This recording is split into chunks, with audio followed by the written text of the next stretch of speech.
সকালে রুমের দরজা নক করায় নিবিড় কানের মধ্যে একটা বালিশ চেপে ধরে ঘুম ঘুম চোখে। প্রিয়তা, যাও তো, কি এসেছে একটু দেখো। প্রিয়তা উঠে বসে। আসছি। প্রিয়তা শাড়ি ঠিক করে গিয়ে দরজা খুলে। দাদি, তুমি? হ্যাঁ আমি। দাদুভাই কি এখনো ঘুমাইতেছে? জি। ওরা ডাইকা উঠাও আর বলো নিচে বাড়ি সাজানোর জন্য লোকজন আইয়া পড়ছে। আচ্ছা দাদি। দাদি রুম থেকে একটু বের হয়ে আবার দাঁড়িয়ে। হ্যাঁ রে ফিউ। জি দাদি। হঠাৎ বাড়িতে পার্টির আয়োজন করলো কেন? দাদি, ওইটা উনিই ভালো বলতে পারবেন। আচ্ছা, এখন গোসল কইরা নিচে আহো। কথাটা শুনে প্রিয়তা লজ্জা পেয়ে নিচের দিকে তাকিয়ে মাথা নাড়িয়ে হাঁ বুঝালো। প্রিয়তা দরজা লাগিয়ে দীর্ঘশ্বাস ফেলে তোয়ালি নিয়ে নিবিড়ের কাছে এসে, আপনি ঘুমাচ্ছেন? দাদি ডেকে গেছে। চিন্তা নেই, মাহিদ এক্ষুনি এসে পড়বে, সে সব সামলে নিবে। প্রিয়তা আর কিছু না বলে ওয়াশরুমের জন্য পা বাড়াইতে নিবিড় এক হাত টেনে প্রিয়তাকে নিজের বুকের সাথে এনে, গোসল পরে করলে হয় না? না হয় না, দাদি এবার এসে দেখলে তোমাকেও কথা শোনাবে। কারো সেই সাহস নেই প্রিয়তা যে নিবিড়কে কথা শোনাবে। তা ঠিক, রাক্ষসকে তো সবাই ভয় পায়, কিন্তু তুমি পাও না, এইটা আমি ভালো করেই বুঝি। কি করে বুঝলেন? যদি তুমি ভয় পেতে তাহলে আমার ভালোবাসার ডাকে সাড়া কখনোই দিতে না। তোমার চোখে যে ভয়, সেটা হলো ভালোবাসার ভয়। হয়েছে হয়েছে, এবার উঠুন। প্রিয়তা উঠে গিয়ে ফ্রেশ হয়ে আসতেই দরজায় শেফালির ডাক শুনে, ভেতরে এসো। ভাবি, আপনার চা, ছোট ভাইজানের কফি টেবিলের উপরে রাখো। নিবিড় শেফালিকে দেখে উঠে ওয়াশরুমে চলে গেল। ভাবি, একখানা কথা কই। বলো। ছোট ভাইজান আপনার সাথে কথা বলে ঠিক মতো? হঠাৎ এই কথা? না, ওনারা আমি কখনোই দেখি নাই কারোর সাথে তেমনটা মিশতে। আচ্ছা, রাইতে আপনার লগে ভালো করে কথা কই? শেফালি আপা, তোমার ছোট ভাইজান আমার সাথে সব ঠিক আছে, এমনকি রাতেও কথা বলে। তুমি যাও, আমি নিচে আসছি। আচ্ছা, আমি গেলাম। মাহিদ এসে নিচে ডেকোরেশনের লোকদের সব দেখিয়ে দিচ্ছে। বাড়িতে প্রচুর লাইটিং আর বেলুন ফুল দিয়ে সাজানো হচ্ছে। রাতে সবার জন্য ডিনারের ব্যবস্থা করা হচ্ছে। নাদিয়া মাহিদের জন্য জুস বানিয়ে আসতে জুহি দৌড়ে এসে, আপু আমি নিয়ে যাই, তুমি গিয়ে অদরাকে সামলাও। এই নে, সাবধানে নিস। জুহি মাহিদের পাশে দাঁড়িয়ে, আপনার জুস। মাহিদ নিচের দিকে তাকিয়ে, আপনার কি প্রয়োজন ছিল কষ্ট করার? কাছের মানুষদের জন্য একটু কষ্ট করলে কিচ্ছু হয় না। কথাটা শুনে মাহিদ তাকিয়ে, আপনি যদি আমাকে কিছু বুঝাতে চান তাহলে ভুল করবেন, আমি সে ধরনের ছেলে নই। ক্ষতি কি যদি আমি কিছু বুঝাতে চাই? আমি কখনো স্যারের সাথে বেইমানি করতে পারবো না। আপনি এখান থেকে যান, আর আপনি আমার সামনে বেশি আসবেন না, আমার ভালো লাগে না। জুহি কিছু না বলেই দৌড়ে নিজের রুমে চলে গেল। মাহিদ দীর্ঘশ্বাস ফেলে নিচে থেকে তারায় হাত বাড়ানোর স্বপ্ন আমার নেই। স্যার আপনাকে কতটা ভালোবাসেন সেটা তো আমি জানি। সন্ধ্যা ঘনিয়ে আসছে। নিবিড়ের চাচা চাচি ফুফুরা সবাই এসে উপস্থিত হয়েছে। নাদিয়া জুহি সেজেগুজে নিচে নেমে এসেছে। নিবিড়ের বড় ফুফু নাদিয়াকে বলল, হেরে নাদু, নিবিড় হঠাৎ করে সবাইকে আসতে বলল কেন? ওই মেয়েটার জন্য এত টাকা খরচ করে পার্টি দেওয়ার কি দরকার ছিল? ফুফু, ভাই শুনলে রাগ করবে। নাদিয়া ওয়েটার কি সেরা করলো সবাইকে ড্রিঙ্ক দেওয়ার জন্য। সালমা বেগম এসে, কিরে জুহি, তোর ভাবি এখনো নেমে আসেনি? না মা, ভাইয়াও তো আসেনি, মনে হয় তারা রেডি হচ্ছে। মাহিদ অফিসের স্টাফদের নিয়ে চলে এসে সবার সাথে পরিচয় হচ্ছে। নিবিড় সালমা বেগমের থেকে ডায়মন্ড সেটটা নিয়ে এসেছে বিকালবেলা। প্রিয়তাকে ফুরিয়ে আয়নার সামনে দাঁড় করিয়ে, কখনো নিজেকে ছোট ভেবো না। সব সময় মনে রাখবে তুমি নিবিড়ের ওয়াইফ। তোমাকে যে যাই বলুক না কেন, আমার ভালোবাসার কথা ভেবে সব মন থেকে মুছে ফেলবে। কথাগুলো বলতে বলতে পিছন থেকে জড়িয়ে ধরে, আয়নায় নিজেকে ভালো করে দেখো, কতটা সুন্দর দেখাচ্ছে তোমায়। আপনাকেও কম সুন্দর লাগছে না। এখন কথা হচ্ছে, আমার খুব টেনশন হচ্ছে। কেন? আপনার মা এলে? প্রিয়তাকে ছেড়ে সেটা মা এলে মানেটা কি? মা আমার বাড়িতেই আছে, নাজিসা বেগম বলো। ওই হলো, কিন্তু উনি আসলে সবার মনের অবস্থা কি হবে আমি সেটাই ভাবছি। তুমি শুধু বাবাকে বলবে তখন যেন বাহিরে না আসে, বাকি নাটকটা সবাই দেখবে। নিবিড় আর প্রিয়তা পাশাপাশি হয়ে একসাথে নিচে নেমে এসেছে। নিবিড় সবাইকে উদ্দেশ্য করে বলল, আজকের এই পার্টি আমার ওয়াইফের জন্য। সাংবাদিকরা সবাই নিবিড়ের সামনে এসে দাঁড়িয়ে আছে। কেউ ছবি তুলছে, কেউ ভিডিও করছে, কেউ লিখছে। একজন সাংবাদিক বলল, শেষে তাহলে আপনার বিয়ের ফুল ফুটলো? কিন্তু আপনার মতো একজন বিখ্যাত লোক কাউকে না জানিয়ে কেন? আমার বিয়ে নিয়ে অনেকের অনেক জল্পনা কল্পনা ছিল, এটা ঠিক। আমি বিয়েটা করেছি কাউকে জানাতে পারিনি। আমার ওয়াইফ প্রিয়তা যে আমার ভাবার পছন্দের মেয়ে, কিন্তু এখন আমার ভালোবাসা বলতে পারেন। এতদিন আমি ব্যস্ততার কারণে সেই রকম কোনো আয়োজন করে জানাতে পারিনি। তাই আজ আমার কাছের এবং দূরের সবাইকে ইনভাইট করেছি, এবং আমি আশা করছি আপনার শেষ পর্যন্ত আমার পাশে থাকবে। স্যার, আপনার ফ্যামিলি নিয়ে কিছু বলুন। আমার ফ্যামিলি নিয়ে আমার কিছু বলার নেই, কারণ প্রতিটি মানুষ আমার ভালোবাসার। আমার মা, বাবা, বোনেরা সবাই আমার আপন। নিবিড়কে সাংবাদিকরা আরও অনেক প্রশ্ন করলো, সব উত্তর দিয়ে সবাইকে ড্রিঙ্কস দিতে বলল নিবিড়। প্রিয়তা নিবিড়ের কানের কাছে এসে, কিন্তু ওনারা তো এখনো এলো না। এসেছে মানে? কোথায় ওনারা?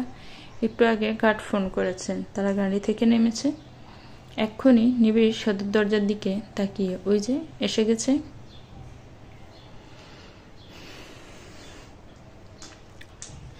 নাজিফা বেগম ভিতরে ঢুকে মোজাম্মেল হোসেনকে উদ্দেশ্য করে, বাড়ি দেখেছ? কত বড় বাড়ি। বাড়ির বাহিরে এবং ভিতরে খুব সুন্দর করে ডেকোরেশন করা। অবশ্য বড় বড় বিজনেসম্যানদের আলাদা একটা ব্যাপার স্যাপার।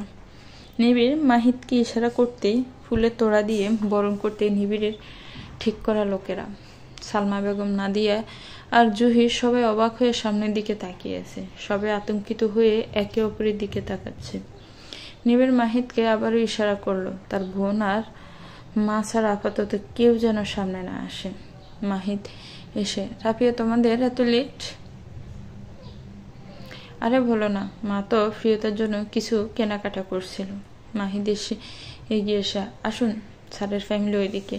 নিবিড় আর প্রিয়তায় এগিয়ে যেতে নাদিয়া সালমা বেগম আরও অবাক হলো। নাদিয়া সালমা বেগমের দিকে তাকিয়ে, ছোট মা, তুমি কিছু দেখতে পাচ্ছ? ভাই এতটা স্বাভাবিক কি করে? ছোট মা, আমাদের মা। সাথে সালমা বেগম নাদিয়াকে ঝরিয়ে, তুই শান্ত হ, নিবিড় নিজেকে সামলাতে পারি, তুই কেন পারবি না? প্রিয়তা দাদি কোথায়? ওনার রুমে।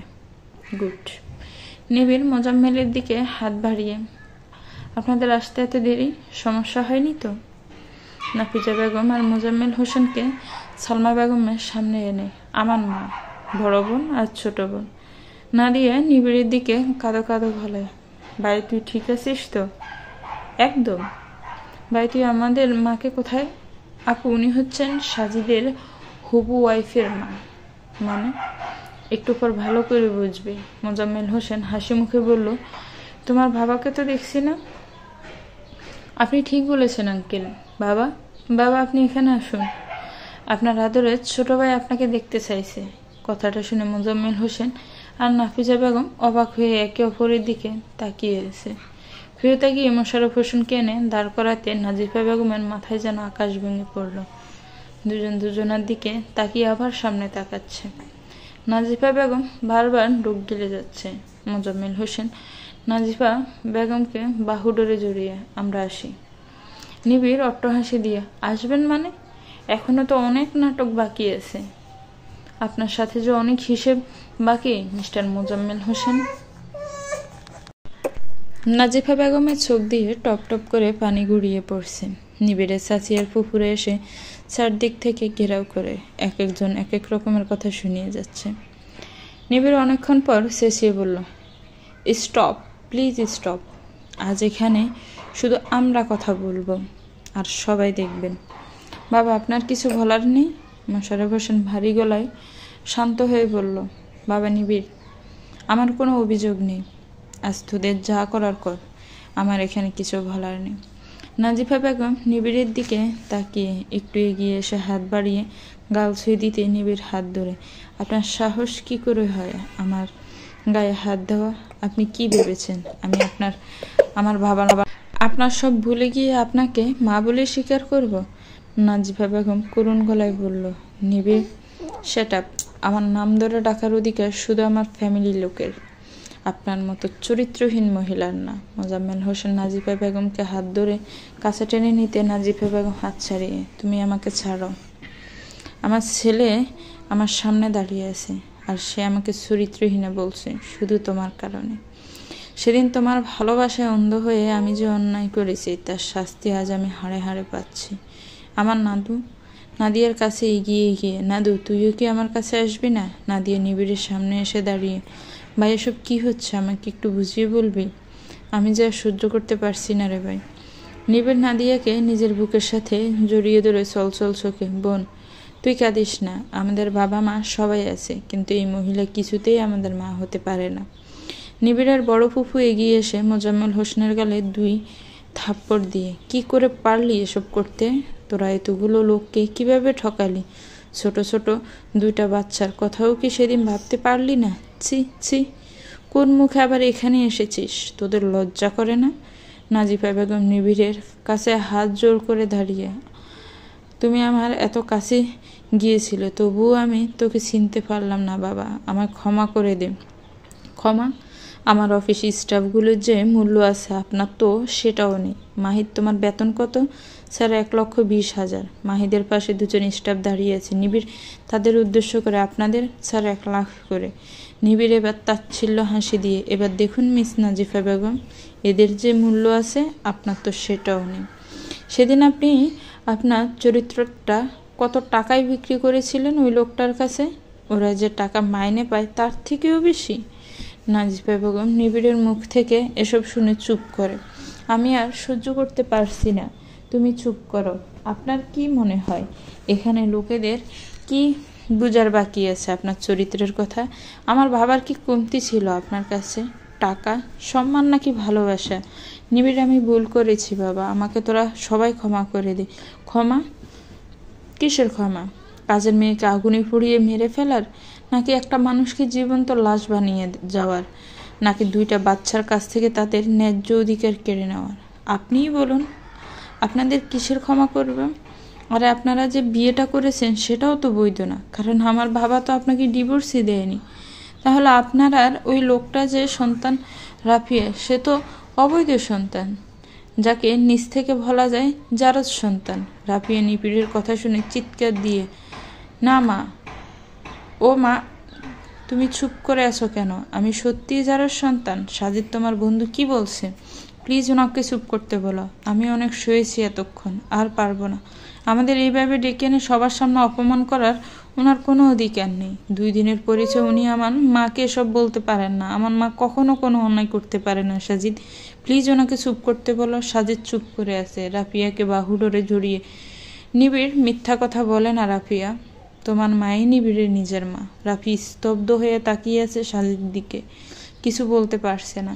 নিবিড় সবাইকে উদ্দেশ্য করে বলল, আমার পরিবারের সকলেই এখানে আছেন, শুধু একজন মানুষ ছাড়া, সে হলো আমার দাদি। আমি আপনাদের কাছে ক্ষমা চেয়ে নিচ্ছি আপনাদের এইভাবে ডেকে এনে হেনস্থা করার জন্য। আমাদের সমাজে এমন অনেক ঘটনা ঘটে, আমাদেরই জানতে অজান্তে।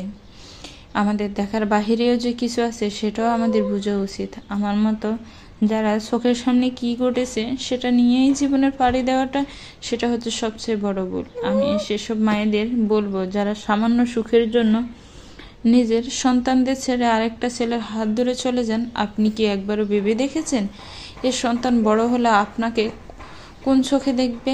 আপনার ব্যাপারে ধারণাটা কি জন্মাবে? আপনি কি সুখী হতে পারবেন আপনার স্বামী সন্তানকে কষ্ট দিয়ে? ওনাকে যদি আমি আজ এইখানে নিয়ে না আসতাম, সারা জীবন উনি সমাজের বুকে মাথা উঁচু করে বেঁচে থাকতেন, এবং ওনার ছোট সন্তানের কাছেও।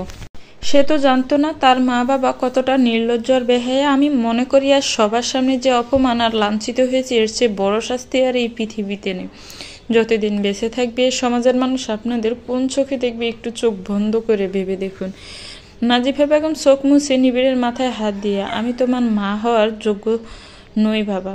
আজ তোমার কথায় সত্যিই আমি লজ্জিত। সেদিনের ভুলের জন্য আজ আমায় এইভাবে কাঠগড়ায় দাঁড়াতে হবে আমি ভাবিনি। তুমি আমায় চোখ খুলে দিয়েছ, তবে সেটা অনেক দেরি হয়ে গেছে। তুমি আজ যা শাস্তি দিবে আমি মাথা পেতে নেব বাবা। আপনার মতো করে আমার বাবার মা আমাকে বানায়নি। মাকে কাকে বলে জানেন? নিবিড় সালমা বেগমকে নিজের বাহুডোরে নিয়ে, এই তো মা, যার নিঃশ্বাস মুখের দিকে তাকালেই আমার পৃথিবীর সব ভুলে থাকা যায়। মা, আমি তোমাকে এতক্ষণ অনেক কষ্ট দিয়েছি, তাই না? না বাবা, আমার কোনো কষ্ট নেই। আজ আমি পৃথিবীর সবচেয়ে সুখী মানুষ। আল্লাহর কাছে হাজার হাজার শুকরিয়া তোর মতো সন্তান আমাকে দিয়েছে। নিবিড় রিশাদকে ডেকে সবার খাবারের ব্যবস্থা করো। আমি চাই না আমার বাড়ি থেকে কেউ খালি মুখে বাড়ি ফিরে যাক। নাজিফা বেগমের দিকে আঙ্গুল তোলার, হ্যাঁ, কখনো আমার পরিচয় আপনি দিবেন না। এতদিন যেভাবে ছিলেন সেভাবেই থাকবেন। আপনাকে এখানে এনেছি শুধু আমার ফ্যামিলির লোকদের দেখানোর জন্য, যারা এতদিন ঠকতে ঠকতে এইখান পর্যন্ত এসেছে। বোন, এখন তুই ঠিক আছিস? আমি কিন্তু এখনো ঠিক আছি। নাদিয়ার গাল বেয়ে বেয়ে চোখের ফানি গিয়ে উপর নিচ মাথা নাড়ল। নিবিড় আর কাউকে কিছু না বলে উপরে নিজের রুমে গেল। প্রিয়তা পিছন পিছন গেলেও সে পৌঁছানোর আগেই নিবিড় দরজার ভিতর থেকে আটকিয়ে দিল। সবে যে যার মতো করে বিদায় নিয়ে চলে গেছে। রাফিয়াকে সাজিদ নিজের সাথে করে নিয়ে গেছে। নাজিফা বেগম আর মোজাম্মেল হোসেন কেউ কারো সাথে একটা কথা বলেনি। যে যার মতো করে বাসায় এসে নির্বিকার হয়ে আছে। সবাই এসে নিজে নিবিড়ে দরজা ধাক্কাচ্ছে। রিশাদ দূরে দাঁড়িয়ে আছে। প্রিয়তা কান্না করতে করতে, আপনি প্লিজ দরজাটা খুলুন। আপনি না বললেন আপনি নিজেকে সামলিয়ে নিয়েছেন, তাহলে এখন কেন এমন করছেন? মোশাররফ হোসেন শান্ত গলায় বলল, আমি জানি বাবা, তুই তোর মাকে অনেক ভালোবাসিস। তুই মন থেকে যে কথাগুলো বলিস নি আমি তো জানি। তুই যদি চাস আমি নিজে গিয়ে ওদের এই বাড়িতে ফিরিয়ে নিয়ে আসব। নিবিড় দরজা খুলছে না দেখে সালমা বেগম সবাইকে থামতে বললেন। কিছুক্ষণ চুপ থেকে বললেন, তোমরা সবাই ফ্রেশ হয়ে ঘুমাতে যাও। আমার ছেলে এতটা অবুঝ নয় উল্টাপাল্টা কিছু করে বসবে। ওর রাগ কমলেও নিজে থেকে দরজা খুলে দিবে। প্রিয়তা, তুই আজ পাশের রুমে ঘুমা। একদিনে কিছু যায় আসবে না। সবাই সালমা বেগমের কথা শুনে যে যার রুমে চলে গেল, কিন্তু প্রিয়তা সেখানেই ঠায় দাঁড়িয়ে আছে। কিছুক্ষণ যেতেই প্রিয়তা পাশের রুমে গিয়ে শুয়ে পড়ল। মা সত্যিই বলেছে, নিবিড়ের যতক্ষণ না রাগ কমবে এইভাবে দরজা বন্ধ করে থাকবে। এর চেয়ে ভালো আমি পাশের রুমেই ঘুমাই। ভোরের সূর্যের আলো চিকচিক করতে প্রিয়তা চোখ খুলে নিজেকে নিবিড়ের বুকের সাথে লেগে থাকতে দেখে দরপড় করে উঠে বসল। দরজার দিকে তাকিয়ে দেখে দরজা বন্ধই আছে। তাহলে আমি এই রুমে কিভাবে এলাম? নিজের গায়ের দিকে তাকিয়ে আরো অবাক হয়ে সবগুলো জুয়েলারি খুলে রাখে পাশের ল্যাম্প পোস্টের উপরে। তার মানে রাতে নিবিড় তাকে এই রুমে নিয়ে এসেছে, কিন্তু কখন এনেছে, যার কারণে আমি একটুও টের পাইনি। নিবিড়ের দিকে অপলক দৃষ্টি নিয়ে তাকিয়ে, আপনি বড়ই আজব মানুষ, এত রাগ, এত অভিমান, কিন্তু ভালোবাসাটাও যেন কমতি নেই। প্রিয়তা উঠে গিয়ে ফ্রেশ হয়ে রুম থেকে বেরিয়ে গেল। রিশাদকে রুম থেকে বেরোতে দেখে প্রিয়তা তড়িঘড়ি করে নিচে নামতে রিশাদ পিছন থেকে হাত ধরে ফেলে। প্রিয়তার সামনে ফিরে, হাত ছাড়ো রিশাদ, সবাই এখন উঠে আসবে। তাতে কি হয়েছে? আমরা একটু কথা বলতেই পারি, তাই না? না, পারি না। নিবিড় এখন উঠে আসবেন। যদি এসে তোমাকে আর আমাকে এইভাবে দেখে তাহলে বুঝতে পারছো কি হবে? তোমার ভালোবাসা এক্ষুনি গুজিয়ে দিবে। আর আমাকে নিয়ে এতদিন যা প্ল্যান বানিয়েছ সবগুলোতে এক নিমিষেই ফানি ঢেলে দিবে। প্রিয়তা কথাটা বলে রিশাদের হাত ছাড়িয়ে রিশাদের পিছনে তাকিয়ে দেখে নাদিয়া দাঁড়িয়ে আছে। প্রিয়তা ভয়ে ভয়ে ঢোক গেলে ধীর গলায় বলল, আপু। নাদিয়া গম্ভীর মুখে প্রিয়তার কাছাকাছি এসে প্রিয়তার গালে কষিয়ে এক থাপ্পড় দিয়ে, এত বড় বিশ্বাসঘাতকতা করলে? আমার ভাই তোমাকে কিসে কম রেখেছে আমি একটু বলবে? নাদিয়া চিৎকার শুনে সবাই দৌড়ে ভিড়িয়ে এলো। মোশাররফ হোসেন আর সালমা বেগম এসে, কি হয়েছে নাদিয়া? কি হয়নি বাবা, দুধ কলা দিয়ে কাল সব ফুসে নিচ্ছে আমার ভাই। তোমরা বলতে না প্রিয়তা তোমাদের সব কষ্ট ভুলিয়ে দিয়েছে? সব ছিল তো এই মেয়ের অভিনয়। রিশাদ নাদিয়ার বাহুডু জড়িয়ে, নাদু কি বলছো? চুপ করো, আমি তোমায় বুঝিয়ে বলছি। কি বুঝাবে তুমি আমায়? আমার নিজের চোখে যা দেখলাম, তারপরও কি কিছু বলার আছে? বলো তুমি। এই মেয়ে, তুমি আমার এত বড় সর্বনাশ করার আগে আমায় খুন করলে না কেন? কথাটা বললেই নাদিয়া প্রিয়তার গালে আর একটা থাপ্পড় দিতে নিবিড় এসে হাত ধরে, তুই আর একটা থাপ্পড়ও আমার স্ত্রীর গায়ে দিবি না। কথাটা শুনে প্রিয়তা কান্না জড়িত চোখে করুণ চোখে তাকিয়ে আছে। নাদিয়া নিজের হাত ছাড়িয়ে, ভাই তুই জানিস না তোর বউ আমার কত বড় ক্ষতি করেছে। এই মেয়েটা রিশাদকে কি বলে জানিস? রিশাদ নাকি ওকে ভালোবাসা, তুই জানতে পারলে নাকি ওদের ভালোবাসায় পানি ঢেলে দিবি, ওদের সব প্ল্যান নাকি নষ্ট হয়ে যাবে। কথাটা শুনে প্রিয়তা নিচের দিকে দৌড়ে নেমে যেতে মোশাররফ হোসেন সামনে দাঁড় করিয়ে, নাদিয়া কি বলছে এসব? প্রিয়তা কোনো কথা বলছে না। নিবিড় নেমে এসে, প্রিয়তা, আপু যা বলছে সব সত্যি? প্রিয়তা, আমি জানি তুমি আমায় ঠকাতে পারো না। তোমার চোখে আমার জন্য যে ভালোবাসা দেখেছি সেটা মিথ্যে হতে পারে না। প্রিয়তা, তুমি চুপ করে থেকো না। নাদিয়া কাঁদো কাঁদো গলায় বলল, ও কি বলবে ভাই? ওর কি বলার মতো কিছু আছে? আমি তো নিজের কানে যা শুনেছি, তারপরে এই মেয়ে মিথ্যা বলবে কি করে? এনাফ আপু, আমি প্রিয়তার মুখ থেকে শুনতে চাই। কথাটা বলতে রিশাদ মনে মনে ভাবলো, আমি যদি চুপ করে থাকি তাহলে আমি আজ প্রিয়তাকে হারাবো। প্রিয়তাকে যেই করে হোক এই বাড়ি থেকে বের করতে হবে। রিশাদ নাদিয়ার হাত ধরে, নাদু, আমি প্রিয়তাকে অনেক বুঝিয়েছি আমাদের এই সম্পর্কটা হয় না, কিন্তু প্রিয়তা বলল নিবিড় নাকি তাকে সারাক্ষণ বকাবকি করে, রাগ দেখায়, এরকম উটকো মেজাজি ছেলের সাথে নাকি সে সংসার করতে চায় না। সে আরো বলল, নিবিড়কে শুধু ভালোবাসে তার টাকার কারণে, না হলে এরকম একটা ছেলের সাথে জীবনেও সংসার করতো না। আমাকে বলল সে নাকি আমাকে এই বাড়িতে আসার পর থেকেই ভালোবেসে ফেলেছে। তোমার প্রতি আমার যে ভালোবাসা সেটা দেখে নাকি ওর খুব হিংসা হয়। নাদিয়া এসব শুনে, দেখেছিস ভাই, এরপরও বলবি এই মেয়ের থেকে কিছু শোনার বাকি আছে? মোশাররফ হোসেন বুকের ব্যথায় বেড়ে যেতে সালমা বেগম নিয়ে সোফায় বসিয়ে, জুহি, তোর বাবার ওষুধগুলো নিয়ে আয়।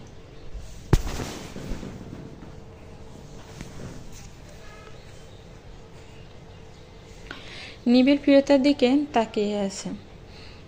তার একটা নিঃশ্বাস যেন ভারী পাথরে পরিণত হয়েছে, কিন্তু প্রিয়তার চোখের পানি বলছে অন্য কথা। প্রিয়তা কোনো মিথ্যা বলে না। প্রিয়তা, প্লিজ যা ঘটেছে তুমি সব বলো, আমি শুনতে চাই। প্রিয়তা, কেন চুপ করে আছো? আমি তো মুখ ফুটে কিছু বলতেও পারছি না। তুমি কিছু বললে আমি তোমার হয়ে বলতে পারি, প্লিজ কিছু বলো। নিবিড় মনে মনে কথাগুলো বলে যাচ্ছে। নাদিয়া নিবিড়ের সামনে দাঁড়িয়ে, কিরে ভাই, তুই বল, আমার কি এ বাড়িতে থাকার সম্ভব? মা অন্যায় করেছিল বলে তুই সবার সামনে শাস্তি দিয়েছিস। বাবারও ধৈর্য ধরার শক্তি ছিল তাই ধরেছি, কিন্তু আমি, ভাই, আমার কোনোটাই নেই। আমি বাবার মতো এত দয়াবান হতে পারবো না। আমি পারবো না আমার মেয়েকে বাবাহারা করতে। আমি পারবো না রিশাদকে ছাড়া এক মুহূর্তের জন্য জীবন পার করতে। নাদিয়া চিৎকার করে কান্না করতে করতে নিবিড়ের বুকের সাথে মিশে গেল। নিবিড় নাদিয়াকে জড়িয়ে শুধু প্রিয়তার দিকেই তাকিয়ে আছে। জুহি মোশাররফ হোসেনকে ওষুধ খাইয়ে প্রিয়তার কাছে এগিয়ে এসে, ভাবি তুমি কিচ্ছু বলবে না? ভাইয়ার কথাটা একবার ভেবেছ? ভাইয়া কতটা কষ্ট পাচ্ছে? সালমা বেগম প্রিয়তার সামনে দাঁড়িয়ে, আমার ছেলেটাও রক্ত মাংস গড়া একটা মানুষ। ও কোনো রোবট নয় যে যা ঘটে যাক না কেন কোনো কষ্ট হবে না। 2 দিন হলো না ছেলেটা একটা ফাড়া না কাটাতেই তোরা এত বড় একটা ঘটনা ঘটিয়ে বসে আছিস। প্রিয়তা, তুই কেন চুপ করে আছিস? আমার ছেলেটার মুখের দিকে একবার তাকা, দেখ সে তোর মুখ থেকে কিছু শোনার আশায় তোর দিকে তাকিয়ে আছে। প্রিয়তা নিবিড়ের দিকে তাকিয়ে, আপনি আমায় ক্ষমা করে দিন নিবিড়, আমি যা বলতে চেয়েছিলাম সেটা অনেক দেরি হয়ে গেছে। আমি যদি এখন কিছু বলি আপনার বোন বাঁচবে না, হয়তো খারাপ কিছু করে বসতে পারে, কারণ আপু যে রিশাদকে অনেক ভালোবাসে, বিশ্বাস করে। আমি তো জানি আপনি আপনার বোনকে কতটা ভালোবাসেন। আপুর কিছু হলে যে আপনি বাঁচবেন না সেটা আমি ভালো করেই জানি। এর চেয়ে ভালো আমি পর হয়েই থাকি। জানি না আজ আমার ভাগ্যে কি আছে, যদি খারাপ কিছু হয়ও তবুও দূর থেকে তো জানবো আপনারা ভালো আছেন। এমনিতে তো এই বাড়িতে আমার সময় আর বেশি নেই, মাত্র 2 মাস। 2 মাসের জন্য আপনার ফ্যামিলির মাঝে কোনো ফাটল ধরুক আমি চাই না।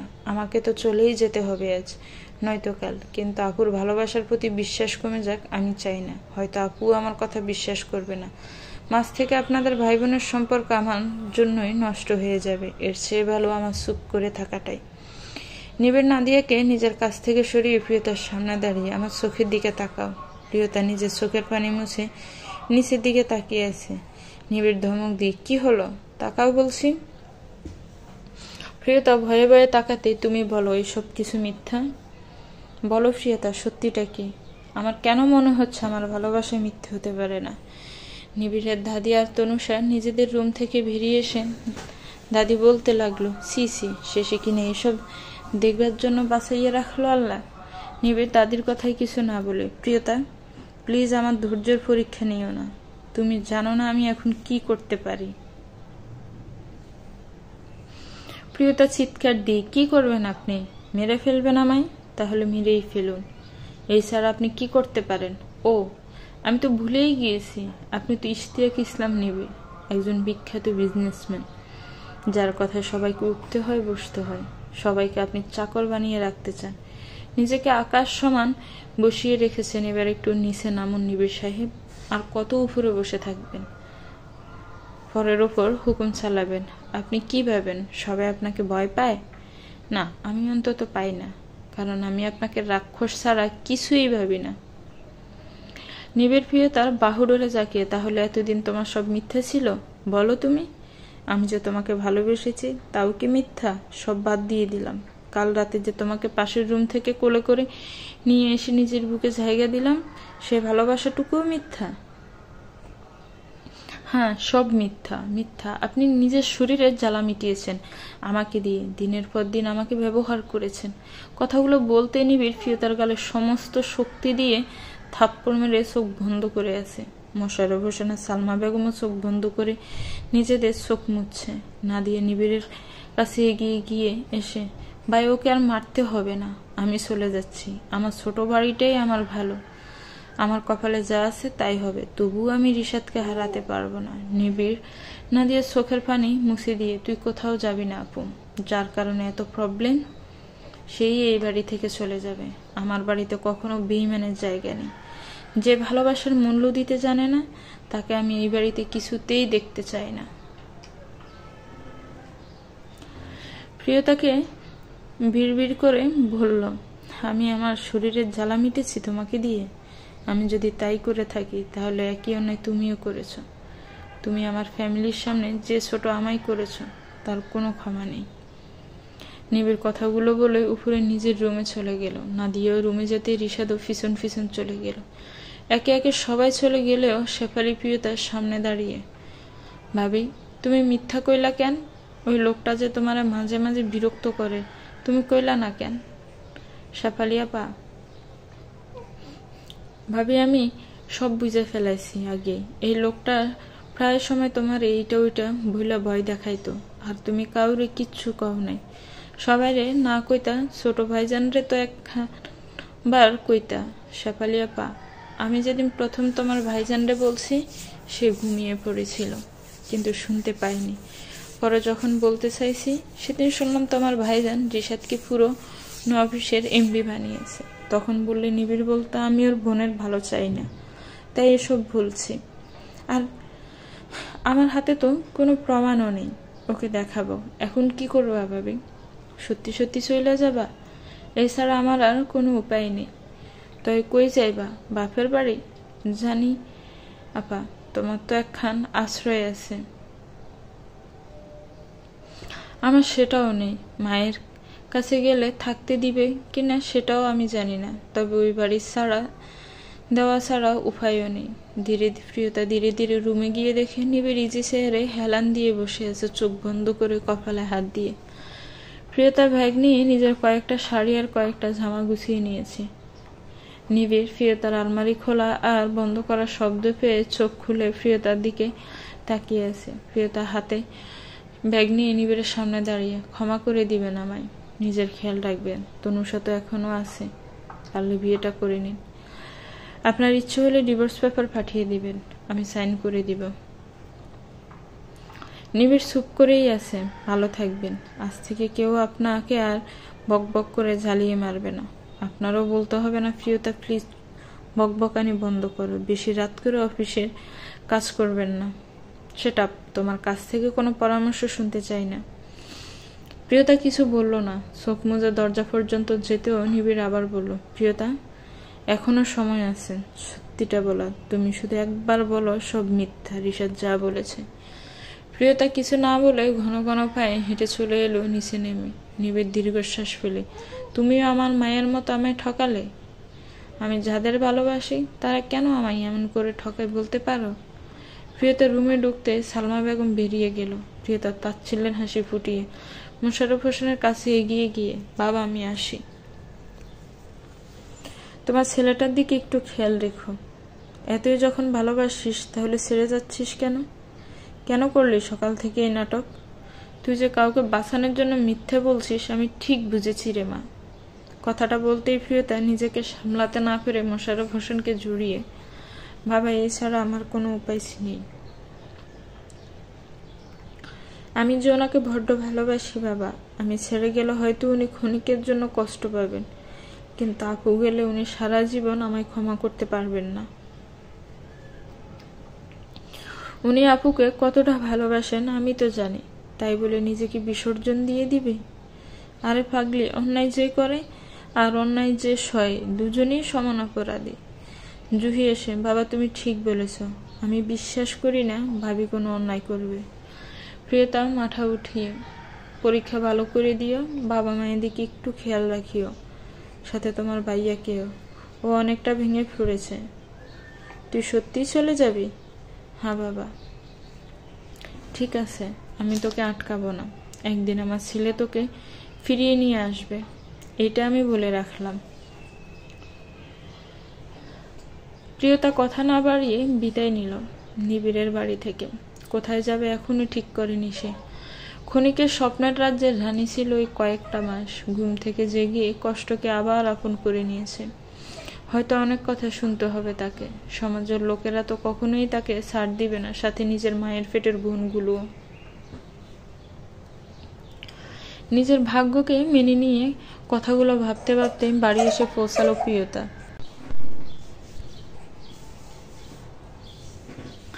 প্রিয়তা উঠানে এসে দাঁড়াতেই প্রিয়তার মা একটু অবাক হলো। তিনি জামা কাপড়গুলো রোদে শুকাতে দেওয়ার জন্য বাহিরে এসে নিজের চোখকে বিশ্বাস করতে পারছেন না। সত্যি কি প্রিয়তা এসেছে?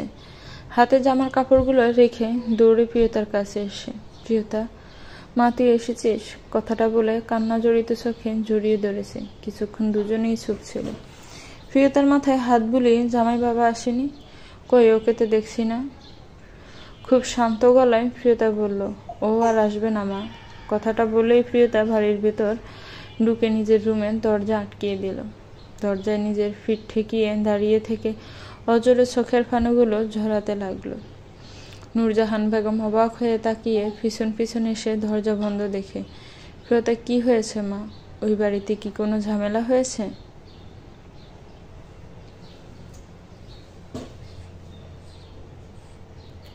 প্রিয়তার কোনো সাড়া শব্দ না পেয়ে নূরজাহান বেগম অসহায় মুখে সোফায় বসে পড়লেন। প্রিয়তার ইচ্ছা করছে চিৎকার করে কাঁদতে। কি করে পারলো সে নিবিড়কে এইভাবে বলতে? নিবিড়ের মনে কতটা কষ্ট পেয়েছে সেটা তো আমি বুঝি। নিবিড় প্লিজ, আপনি আমায় ক্ষমা করে দিন। আমি জানি আপনি আমায় কতটা ভালোবাসেন। প্রিয়তা কথাগুলো বলে কাঁদতে কাঁদতে নিচে বসে পড়ল। নিবিড় সকাল থেকে একটু পানিও মুখে দেয়নি। প্রিয়তা তাকে কি করে বলতে পারলো তার শরীরে জ্বালা মিটিয়েছে ওকে দিয়ে। ও তো জানে আমি ওকে ছাড়া থাকতে পারি না, কারোর সাথে তেমন মিশতে পারি না, কাউকে ওর মতো করে ভালোবাসতে পারি না। তারপরেও কেন সে এমন করলো? কি কম দিয়েছি আমি ওকে? একদিন চলে গেল। নিবিড়ের বাড়িতে সবাই থমথমে হয়ে আছে, যে যার রুমে পড়ে আছে। সালমা বেগম নিবিড়ের জন্য খাবার নিয়ে এসে টেবিলের উপর রেখেই লাইট ধরিয়ে, যে চলে গেছে তার জন্য কেন চিন্তা করে খাওয়া বন্ধ করে দিবি? তুই যে ওকে কতটা ভালোবাসিস সেটা ওর বোঝা উচিত ছিল। নিবিড় চুপ করে চোখ বন্ধ করে আছে। সালমা বেগম আবার বলল, খেয়ে নে বাবা। প্রিয়তা এমন একটা কাজ করবে আমি জীবনেও ভাবিনি। শেষে কিনা মেয়েটার সংসার নিয়ে টানাটানি। নিবিড় দীর্ঘশ্বাস ফেলে হেলান থেকে ঠিক করে বসে, মা প্রিয়তার নামে আমি এখানে কোনো কথা শুনতে চাই না। কে কি করলো কিংবা করে তার আমার থেকে তুমি ভালো করে জানো। মা আমি বিজনেসম্যান মানুষ, এমনি এমনি হওয়া যায় না, চোখ কান খোলা রেখেই দূরপথে পাড়ি দিতে হয়। নিবিড়ের কথাগুলো শুনে সালমা বেগম মনে মনে বলল, আমি জানি নিবিড় আমার মেয়ে এই কাজ করতে পারে না, নিশ্চয়ই আমাদের কোথাও ভুল হচ্ছে। নিবিড়ের কাছে এগিয়ে এসে, তুই উঠে খেয়ে নিস, আমি তোর বাবাকে ওষুধ দিয়ে আসি। এরপরেও যদি তুই না খাস তাহলে আমিও খাবো না। প্রিয়তা সকালবেলা ঘুম থেকে উঠে এসে ড্রয়িং রুমে বসেছে। নূরজাহান বেগম এসে পাশে বসে, কাল থেকে তো কিছুই খাসনি মা, এখন কিছু একটা খেয়ে নে। মা, আমার ইচ্ছে করছে না। কি হয়েছে ওই বাড়িতে? কিছু হয়নি মা, তোমার মেয়ে কিছুদিনের জন্য সুখের রাজ্যে গিয়েছিল ঘুরতে, সময় ফুরিয়ে গেছে তাই চলে আসতে হয়েছে।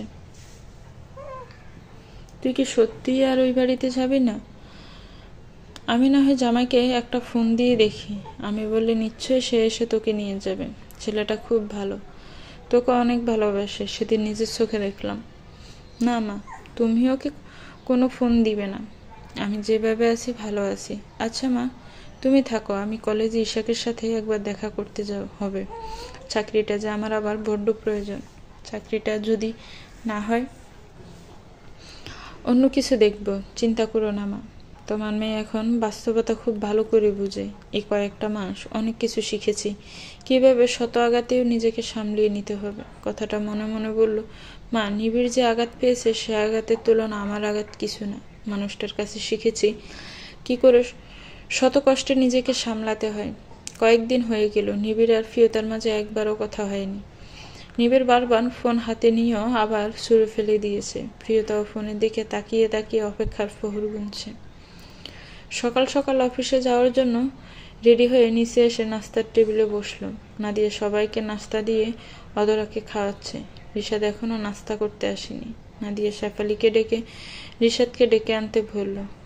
নিবিড় সামান্য কিছু মুখে দিয়ে উঠে ড্রয়িং রুমে এসে খেয়াল করলো জরুরি ফাইলটাই নেওয়া হয়নি। নিবিড় উপরে গিয়ে ফাইলটা নিয়ে ফোনে মাহিদের কল আসতে দাঁড়িয়ে পড়ল। হ্যাঁ মাহিদ, বলো। স্যার, ম্যাডাম তো কলেজে জয়েন করেছে, আমি সব ব্যবস্থা করেছি এবং ইশাক সাহেবকে বলেছি ম্যাডাম জিজ্ঞেস করলে যেন উনি বলে সব কিছু যেন উনিই করেছেন। ওকে, এক কাজ করে একজন গার্ড লাগিয়ে দাও, ম্যাডাম কি করে না করে সেসব জানার জন্য। দরকার হলে ম্যাডামকে ফোন দেয় কে, SMS দেয় কে। কথাটা বলেই নিবিড় অস্থির গলায় বলল, মাহিদ তুমি ফোন রাখো, আমি অফিসে এসেই কথা বলছি। ফোন রেখেই আমি এত বড় ভুল কিভাবে করলাম? হাতের কাছে প্রমাণ থেকে কেন বাহিরে দৌড়াদৌড়ি করছে? প্রিয়তাকে যে SMS দিত ওই নাম্বারটা তাহলে কার? নিবিড় অন্য একটা ফোন পকেট থেকে বের করে, এই নাম্বার প্রিয়তা ছাড়া কেউ জানে না, এটা দিয়েই ফোন দিয়ে দেখি। ভাগ্যিস প্রিয়তা যাওয়ার আগে ওর ফোন থেকে নাম্বার নিয়েছিলাম। নিবিড় ফোন দিতেই রিশাদের রুম থেকে ফোনের রিংটোন বাজতেই নিবিড়ের কানে এসে আওয়াজ লাগছে। নিজের কান থেকে ফোন নামিয়ে কোথাও আওয়াজ হচ্ছে। নিবিড় নিজের রুম থেকে বেরিয়ে রিশাদের রুমের দিকে নজর পড়ল। নিবিড় আস্তে আস্তে এগিয়ে গিয়ে রিশাদের রুমে যেতেই দেখে রুমে কেউ নেই, কিন্তু খাটের উপরে ফোনটা বাজতে বাজতে কল কেটে গিয়েছে। নিবিড় আবার ফোন দিয়ে একদম ফোনের কাছে এসে ফোন হাতে নিয়ে দেখে নিজের নাম্বার। নিবিড় একটু অবাক না হয়ে, আমার ধারণাটাই ঠিক। নিবিড় রিশাদ ওয়াশরুম থেকে এসে নিবিড়ের হাতে নিজের ফোন দেখে অবাক হয়ে, তুমি হঠাৎ এই রুমে? নিবিড় নিজেকে সামলিয়ে মুচকি এসে, তোমাকে ডাকতে আসলাম, 11টায় মিটিং আছে, তুমি ওখানে থাকবে। রিশাদ মাথা নাড়িয়ে হাঁ বুঝালেও এটা মাথায় আসলো না। নিবিড় আপনি থেকে তুমিতে নেমে গেল কেন? নিবিড় মুচকি এসে, আসলে তুমি আমার আদরের বড় বোনের স্বামী, আপনি আপনি বলতে কেমন জানি লাগে। ওকে, তাহলে তুমি আসো, আমি যাই। রিশাদ স্বস্তির নিঃশ্বাস ছেড়ে, যাক বাবা। নিবিড় কিছু বুঝতে পারেনি, কিন্তু আমার মনের কথাটা শুনে নিল। নিবিড় নিচে এসে কাউকে কিছু না বলে অফিসে চলে গেল। অফিসে এসে নিজের কেবিনে গিয়ে চেয়ারে বসে, রিশাদ আর প্রিয়তার নিশ্চয়ই কোনো অতীত আছে যেটা এরা দুজন সবার কাছ থেকে লুকিয়েছে, কিন্তু কি সেটা? প্রিয়তা, আমি এই কয়েকদিন নিজের চোখ দুটো এক করতে পারিনি, আর তুমি একবারও ফোন দিয়ে বললে না নিবিড় আপনি ঠিক আছেন। কার ভালো করতে গিয়ে নিজের ক্ষতি খুঁজে নিলে? কেন করলে এসব? আমার ভালোবাসা কি তোমার কাছে এতটাই তুচ্ছ তাচ্ছিল্য? না, বিকেলে গিয়ে আমি প্রিয়তাকে নিয়ে আসব। বাড়ির সবাইকে যে করে হোক কিছু বুঝিয়ে প্রিয়তাকে বাড়ি নিয়ে আসতে হবে। কিছুক্ষণ পর মাহিদ এসে, স্যার ডেকেছেন? তোমার ম্যাডাম কলেজ থেকে গেলে আমায় বলবে, আমি ওই বাড়িতে যাব। জি স্যার। মোশাররফ হোসেন সালমা বেগমকে উদ্দেশ্য করে বললেন, সালমা, একটা জিনিস খেয়াল করেছ? কি? নিবিড় কিন্তু আগের মতো হয়ে গেছে, কারোর সাথে কথা বলে না, চুপচাপ হয়ে থাকে। প্রিয়তা থাকতে তো দুই একটা কথা শোনা যেত, এখন তো তাও না। চিন্তা করো না, প্রিয়তা ফিরে এলে সব ঠিক হয়ে যাবে, আর আমার বিশ্বাস নিবিড় প্রিয়তাকে ফিরিয়ে আনবে। বিকেল গনিয়ে এসেছে। প্রিয়তা কলেজ থেকে এসে ফ্রেশ হয়ে তোয়ালে ফেঁচিয়ে চুলগুলো বেঁধে, মা, ও মা, রিয়া ইবাদের বাড়ি থেকে আসেনি? নূরজাহান বেগম চুলার চা বসিয়ে বাহিরে এসে, না রে, কিন্তু মা, ওর তো পরীক্ষা, তাই না? চিন্তা করিস না, কাল হয়তো চলে আসবে। মা, ভিতরে আসো তো, বাহিরে থেকে কি বলো, চা হয়েছে? নূরজাহান বেগম কিছু বলছে না, তাকিয়ে আছে সামনে থাকা মানুষটার দিকে। নূরজাহান বেগম এগিয়ে গিয়ে কাঁদো কাঁদো গলায় বলল, বাবা, তুমি আমার মেয়েটাকে এইভাবে শাস্তি কেন দিচ্ছ? আমার মেয়েটাকে কি অন্যায় করেছে? নিবিড় নূরজাহান বেগমকে সালাম দিয়ে, মা, আপনার মেয়ে নিজের বিপদ নিজেই ডেকে এনেছে, এতে কারো দোষ নেই। ঠিক আছে বাবা, আমার মেয়ে যে অন্যায় করেছে তার হয়ে আমি ক্ষমা চেয়ে নিচ্ছি। নূরজাহান বেগম হাত জোড় করতে নিবিড় হাত ধরে বুকে জড়িয়ে, সি, মা, কি করছেন আপনি? মা, প্রিয়তাকে আমি নিতেই এসেছি।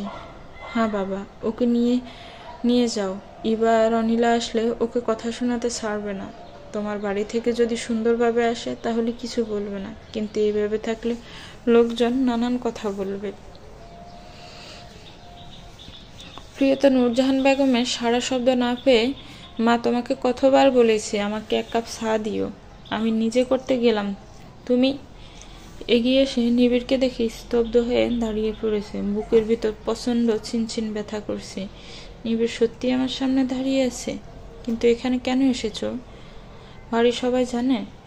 প্রিয়তা নিজেকে সামলিয়ে কিছু না বলে ঘরের ভিতরে ঢুকতে যাবে, এমন সময় নিবিড় দৌড়ের সামনে গিয়ে দাঁড়িয়ে, প্রিয়তা, আমার কথা শোনো।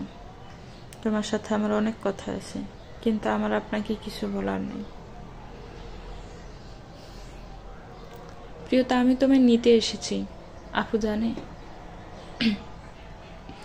নিবিড় নিচের দিকে তাকিয়ে, না, কিন্তু তুমি আমার স্ত্রী, তোমার অধিকার আছে ওই বাড়িতে থাকার। সরি মিস্টার নিবিড়, আমি ওই বাড়িতে যেতে পারবো না। আর আপনি কি আমাকে এখানে দয়া দেখাতে এসেছেন? আপনার অনেক টাকা আছে আমি জানি, সেটা এখানে এসে আমি বুঝাতে হবে না। সেটা কি ভেবেছো তুমি নিজেকে? মহান হতে চাইছো?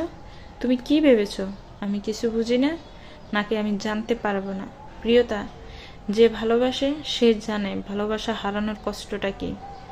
প্রিয়তা, ভালোবাসার মাঝে বিশ্বাস থাকতে হয়, ভরসা থাকতে হয়। একজন স্বামী যখন তার স্ত্রীকে ভালোবাসে, সেটা শুধু শরীর দেখে নয়, ভেতরে যে মন আছে সেটাও দেখে। তুমিই বলো, আমি যখন তোমায় ভালোবেসেছি তখন কিন্তু তুমি আমার কাছে বেশি আসতেও না, এবং কি আমিও তোমার কাছে যেতাম না। তাই বলি কি আমাদের ভালোবাসা হয়নি? নিবিড় আর প্রিয়তার কথা শুনে নূরজাহান বেগম আর মাহিন দূরে সরে গেল। প্রিয়তা নিবিড়ের কথা শুনে, প্লিজ, আপনার এসব জ্ঞানী কথা আমি শুনতে চাই না। আপনি যদি আমায় সত্যি ভালোবাসতেন তাহলে 1.5 বছরের এগ্রিমেন্ট করতেন না। বুঝলাম, করেছেন, পরে যখন আমাদের মধ্যে সব ঠিক হয়ে গেছে তখনও তো পারতেন পেপারগুলো ছিঁড়ে ফেলে দিতে। প্রিয়তা, তুমি বাচ্চাদের মতো কথা বলছো। ওই পেপার তুমি পড়ে দেখেছো? তাহলে কেন উল্টো পাল্টা বক বক করছো? এখন এসব বাদ দিয়ে তুমি আমার সাথে বাড়ি ফিরে চলো। না, আমি বাড়ি যাব না, আমি এখানেই ভালো আছি। ছোটবেলা থেকেই সবার কথা শুনে বড় হয়েছি, এখন না হয় মরণ পর্যন্ত শুনবো। আমি চাই না আমার কলঙ্কের দাগ নিয়ে সবার সামনে দাঁড়াতে। আমি তো আপনাকেও ঠকিয়েছি, তাই না? আপুর সংসার ভাঙতে চেয়েছি, তাহলে আপনি এখন কেন এখানে এসেছেন?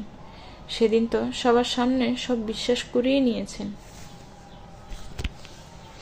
কোন শালাই তোমাকে কলেজের প্রফেসর বানিয়েছে? মাথায় এত গোবর নিয়ে থাকো।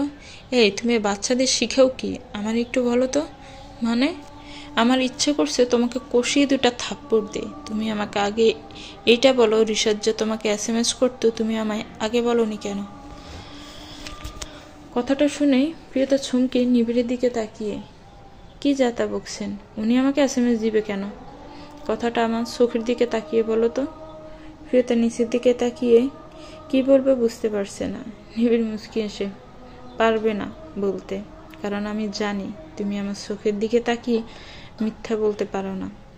কেন বললে না বলো? রিশাদ মাঝে মাঝে তোমার হাত ধরতো, ভয় দেখাতো, তাই না? সেগুলোও তো আমায় বলনি। প্রিয়তা ধীর গলায় বলল, আপনি কি করে এত কিছু জানলেন? তোমার না জানলেও চলবে। আগে বলো, তুমি সবার সামনে সত্যিটা কেন বলনি? তোমায় আমি সুযোগ দিয়েছি বারবার, রুমে এসেই তো বলতে পারতে।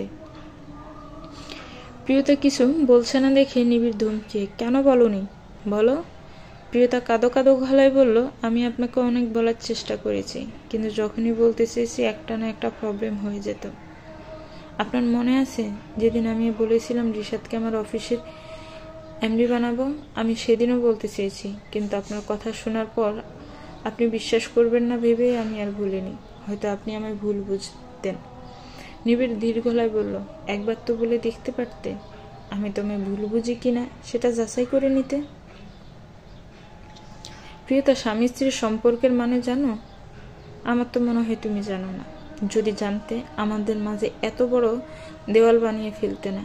একজন স্ত্রী যদি তার স্বামীর সাথে মন খুলে তার জীবনের সবকিছু শেয়ারই করতে না পারে, তাহলে এই সম্পর্ক থেকে লাভ কি?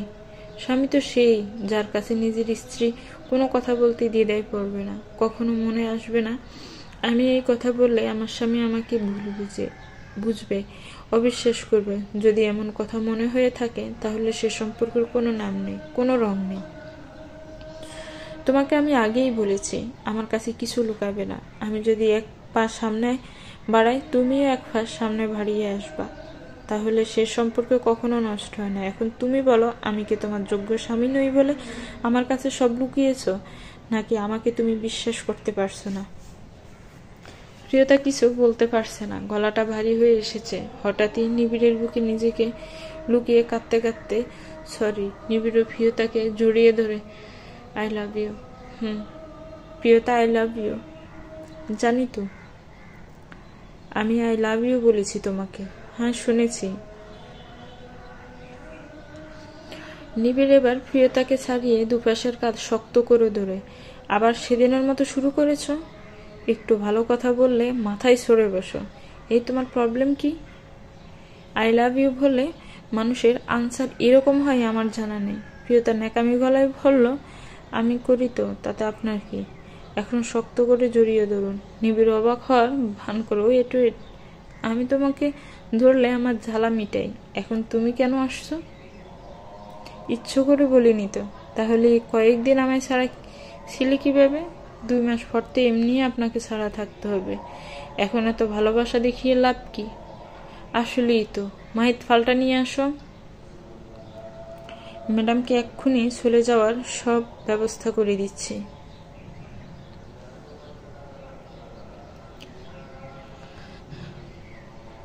প্রিয়তা নিবিড়ের কথা শুনে অবাক হয়ে তাকিয়ে আছে। মাহিদ এসে ফাইল নিবিড়ের হাতে দিতেই প্রিয়তা বলল, আপনি সত্যিই আমার চলে যাওয়ার ব্যবস্থা করবেন?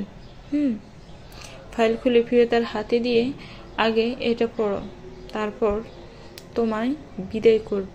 ফাইলের শোকে তুমি কাতর হয়ে আছো। প্রিয়তা ভয়ে ভয়ে ফাইল হাতে নিয়ে কিছুক্ষণ ফাইলের দিকে তাকিয়ে থেকে অবাক চোখে নিবিড়ের দিকে তাকালো। কি করলেন আপনি এটা? কি করেছি? আপনার প্রপার্টি 70% আপনি আমার নামে দিয়ে দিলেন। কিন্তু আমি তো এসব কিছুই চাইনি। কেন করলেন এসব? তোমার বক বক থামাবে? যখন কথা শুরু করো তখন তোমার মনে থাকে না তোমার এইবার থামা উচিত, তাই না? আপনি আসলেও একটা রাক্ষস। আমি এসবের কিচ্ছু চাই না, আমার শুধু আপনি হলেই চলবে। আপনার বুকে মাথা রাখতে দিলেই হবে। নিবিড় কিছু বলতে যাবে, তখনই নূরজাহান বেগম এসে, বাবা ঘরে আসো। অনেকক্ষণ বাহিরে দাঁড়িয়ে আছে। নিবিড় ঘরের ভিতরে যাচ্ছে, আর পিছন পিছন প্রিয়তা আর মাহিদ। নিবিড় সোফায় বসেছে আর মাহিদ পাশে দাঁড়িয়ে। প্রিয়তা এসে, আরে ভাইয়া, আপনি দাঁড়িয়ে কেন? বসুন। ম্যাডাম, আমি ঠিক আছি। নিবিড় মাহিদের দিকে তাকিয়ে মুচকি হেসে, বসো। নূরজাহান বেগম হালকা কিছু নাস্তা নিয়ে এসেছে, চা, বিস্কুট, ফাটি সাপটা পিঠা আর আপেল নিবিড়ের সামনে রেখে, আসলে বাবা, তুমি হঠাৎ করে এভাবে এসেছো, তেমন কিছু করতে পারিনি। মা, সমস্যা নেই, আমাকে বাড়ির একজন মনে করুন, দেখবেন সব সঞ্চয় কেটে যাবে। প্রিয়তা নাস্তার দিকে তাকিয়ে, মা, উনি এসবের কিছুই খান না। কফি ছাড়া তো উনি চা খাবেনই না। তারপর তোমার এসব পিঠা, উনি এগুলোও খায় না। মানে পছন্দ করে না। নিবিড় প্রিয়তার দিকে গম্ভীর মুখে তাকিয়ে, মা আপনি ওর কথা শুনবেন না, আমি পিঠা খুব পছন্দ করি, আর চা সেটাও।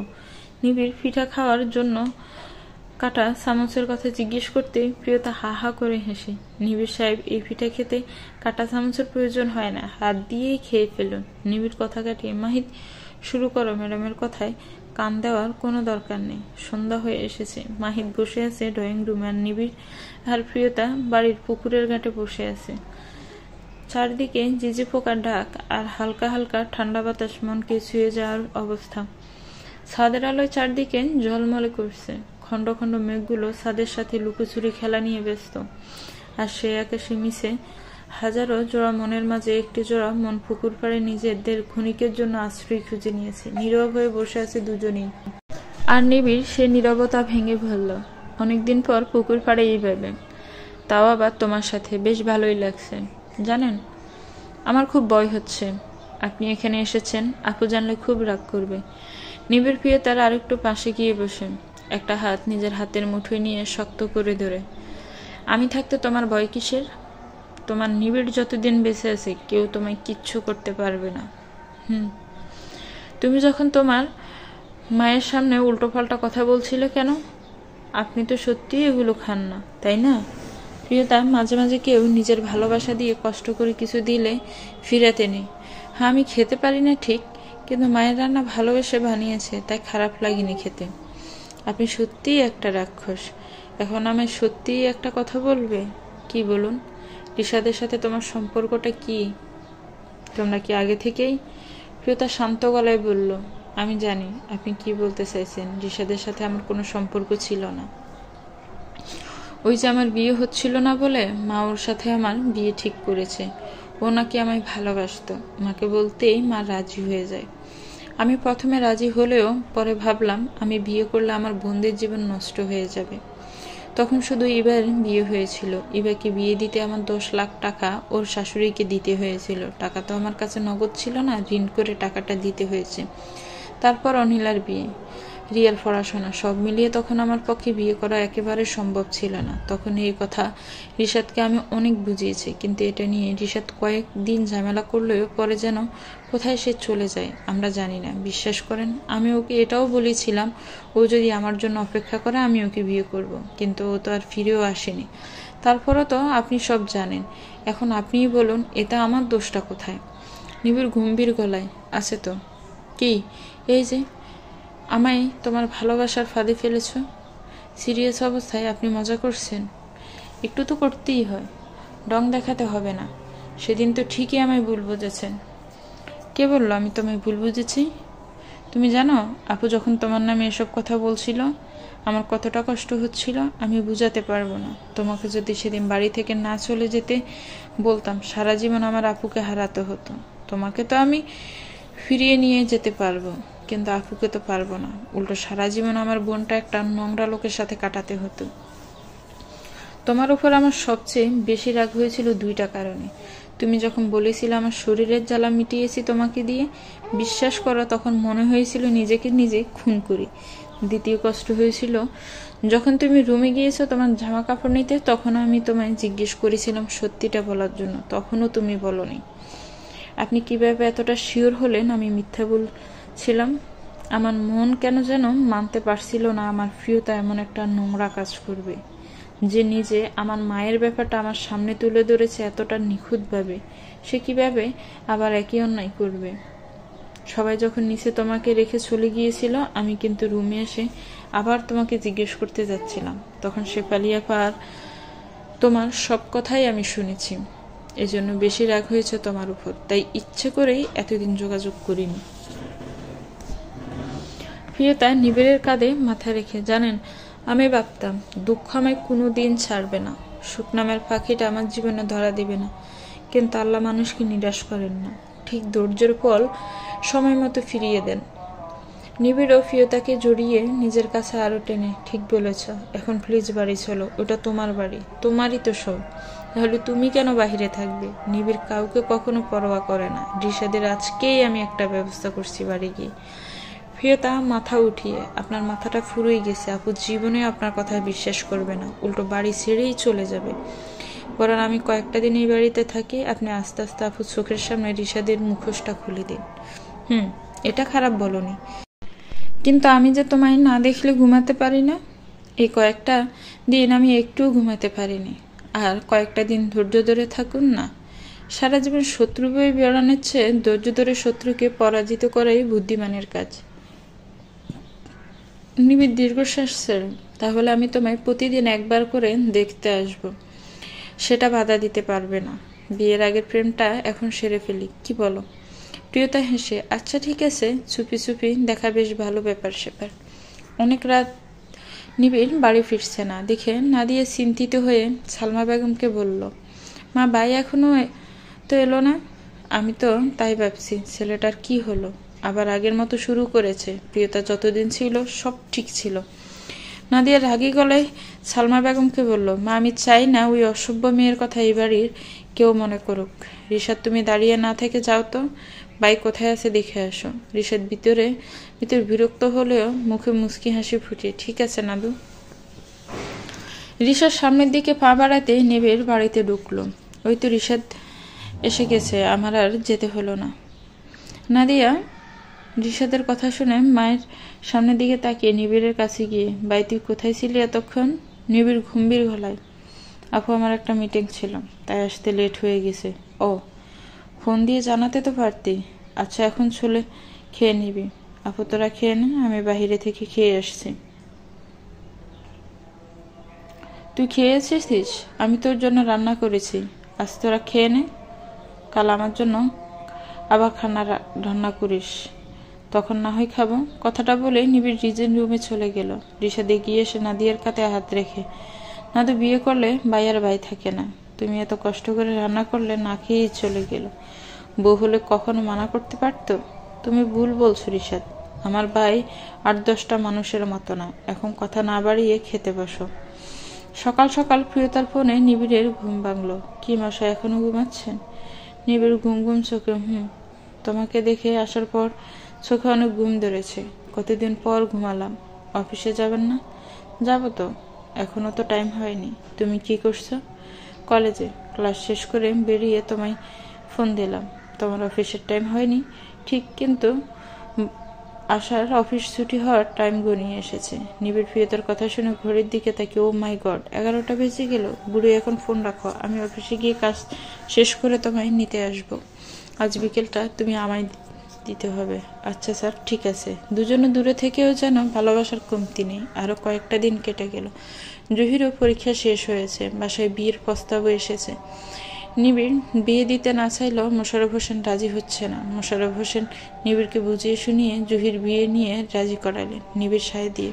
আচ্ছা বাবা, আপনি যখন চাইছেন তাহলে ছেলে দেখুন, তবে এমন ছেলে দেখবেন যে কোনো মেয়ের সাথে রিলেশন ছিল কিনা। পরে আবার পুরনো প্রেম মতে উতলিয়ে উঠলে বোনের কপালটাই ফুরবে। কথাটা শুনে রিশাদ কাশি দিয়ে গলাটা ঝেড়ে নিল। না দিয়ে নিবিড়ের কাছে গিয়ে, ভাই তুই এমন করে বলছিস কেন? না আপু, এমনি বললাম, হয়তো এরকম, তাই না? নাদিয়া কিছু বলার আগে নিবিড়ের ফোন বেজে উঠতে নিবিড় ফোন রিসিভ করে, নিবিড় কেমন আছো? তনুষা, হঠাৎ ফোন? আসলে আমেরিকায় আসার পর এতটাই ব্যস্ত ছিলাম তোমায় ফোন দিতে পারিনি। নিবিড় আমি চাকরি পেয়েছি, তাই তোমায় ফোন দিয়ে জানাতে ইচ্ছে হলো। ও, তবে ভালো ভেবে থেকো, ওইখানে নিবিড় নেই যে তোমার সব আবদার ভালো না বেশেও মেনে নিবে। কথা বলতে বলতে নিবিড় বাহিরে চলে গেল। তোমায় জোর করে ভালোবেসেছি, হয়তো ক্ষণিকের জন্য তুমিও আমায় ভালোবেসেছ, তবে এটাতেও আমি অনেক খুশি যে নিবিড় আমায় একদিনের জন্য হলেও মনে একটুখানি জায়গা দিয়েছে। তনুষা, আমি এখন রাখি। প্রিয়তাকে নিয়ে ভালো থেকো। দুজন আরো কিছুক্ষণ কথা বলে ফোন রাখলো। নিবিড় ফোন রেখে হাতে নিয়ে দেখে প্রিয়তার ফোন থেকে 23 বার কল দিয়ে রেখেছে। ফোন সাইলেন্ট ছিল বলে নিবিড় টের পায়নি। গাড়ি সাইডে থামিয়ে, প্রিয়তা এতবার তো আমায় কখনোই ফোন দেয়নি, ওর কিছু হয়নি তো? নিবিড় তড়িঘড়ি ফোন দিতেই রিসিভ হয়েছে দেখে, বুড়ি ঠিক আছে তো তুমি? সরি বুড়ি, আমি তনুষার সাথে কথা বলতে বলতে খেয়াল করিনি। বুড়ি প্লিজ ক্ষমা করে দাও, আর কখনো এমন হবে না। বুড়ি কি হয়েছে বলো না, চুপ করে আছো কেন? আমি রিয়া, আর আপনি আপুকে বুড়ি ডাকছেন কেন? এটা ঠিক আপুর অনেক বয়সে বিয়ে হয়েছে, তাই বলে বুড়ি ডাকবেন? বুড়ি ভালোবেসেও ডাকা যায়, সেটা বয়স ম্যাটার করে না। প্রিয়তা কোথায়? ওর কাছে দাও। আপুর অবস্থা খুব খারাপ, আমরা হসপিটাল আছি। নিবিড় কথাটা শুনে শকড হই। কি হয়েছে ওর? কোন হসপিটাল আছো বলো, আমি এক্ষুনি আসছি। রিয়া ঠিকানা বলতে নিবিড় পাগলের মতো হয়ে হসপিটালে গিয়ে পৌঁছালো। গাড়ি থেকে নেমে হসপিটালে ঢুকলো নিবিড়।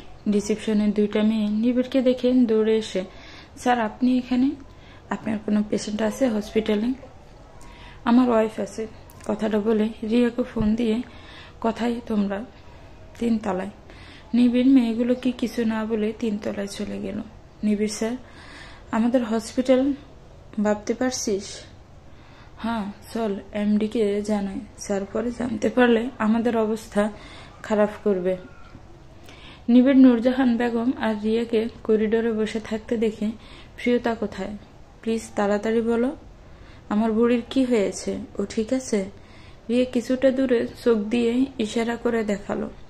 নিবিড় চিন্তিত মুখে সেদিকে তাকিয়ে হতভম্ব হয়ে আছে। প্রিয়তা একজনের বাচ্চাকে কোলে নিয়ে আদর করছে। বাচ্চাটা কিছুতেই প্রিয়তাকে ছাড়তে চাইছে না।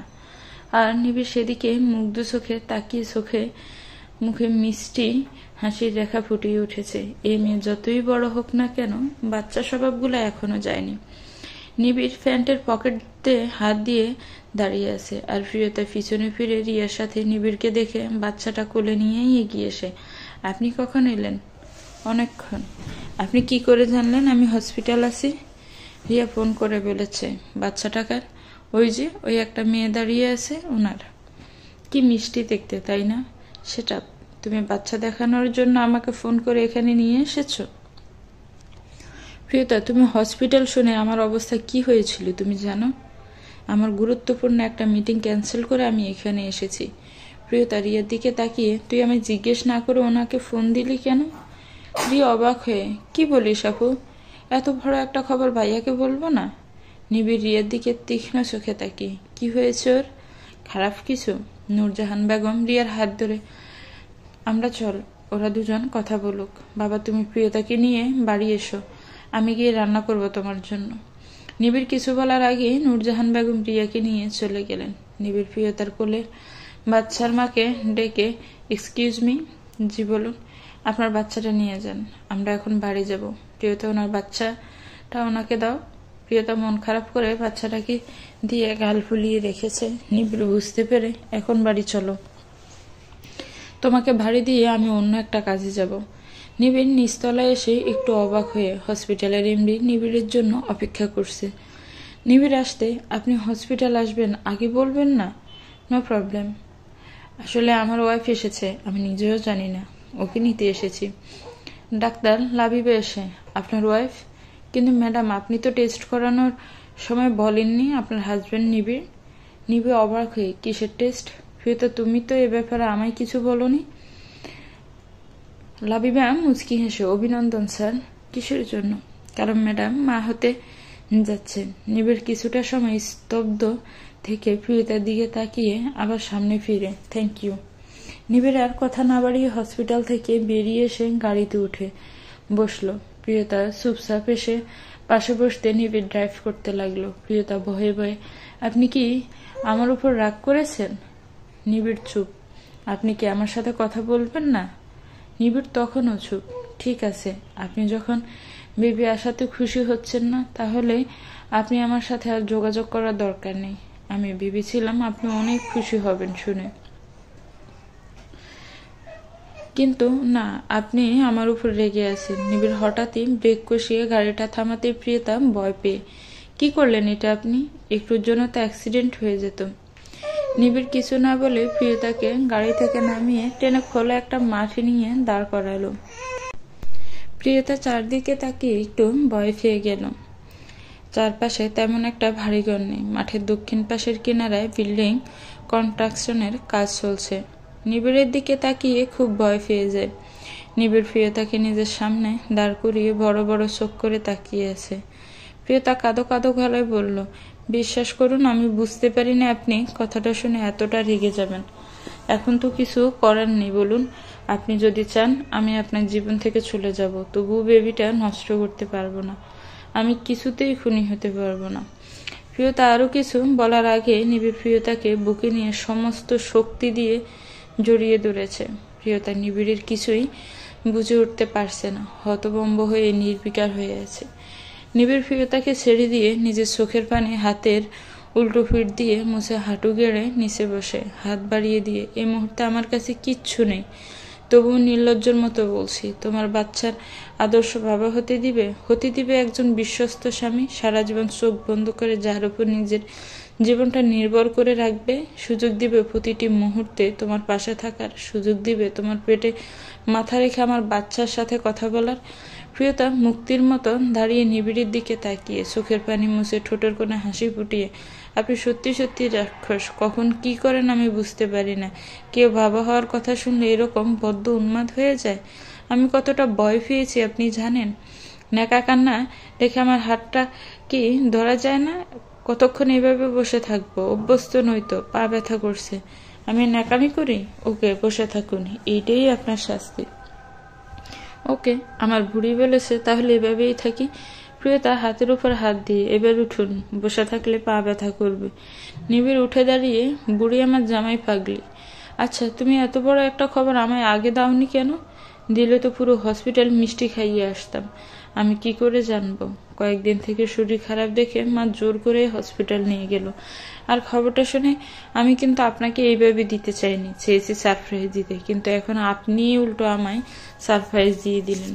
আসলে বাবা হলে কিভাবে রিয়েক্ট করতে হয় আমি জানি না।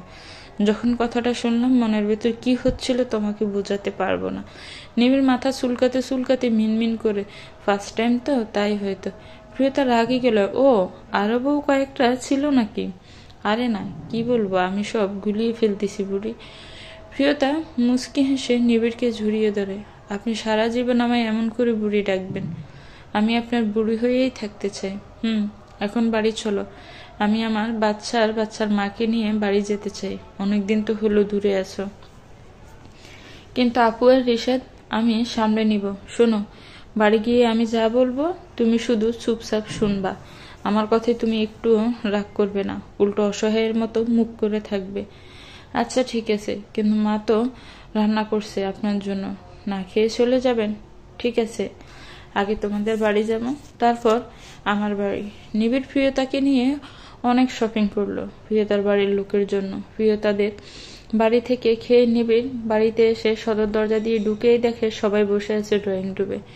নিবিড়ের পিছনে প্রিয়তাকে দেখে সবাই উঠে দাঁড়িয়ে পড়লো। না দিয়ে এসে, বাই, এই মেয়েটা তোর সাথে এই বাড়িতে কি করছে? নিবিড় চুপ করে আছে। ভাই, আমি তোকে কিছু জিজ্ঞাসা করছি, এই অসভ্য মেয়েটা এখানে কি করছে? ভাই, আমি সুখে আছি, এটা কি তোর দেখতে মোটেও ভালো লাগে না? ভাই, এই মেয়েকে নিয়ে এসেছিস? আপু তুই আমার কথা শোন। কি শুনবা আমি? সালমা বেগম উঠে এসে নাদিয়াকে জড়িয়ে, নাদিয়া তুই কি করছিস মা? তুই অসুস্থ হয়ে যাবি, শান্ত হ। কি শান্ত হব মা?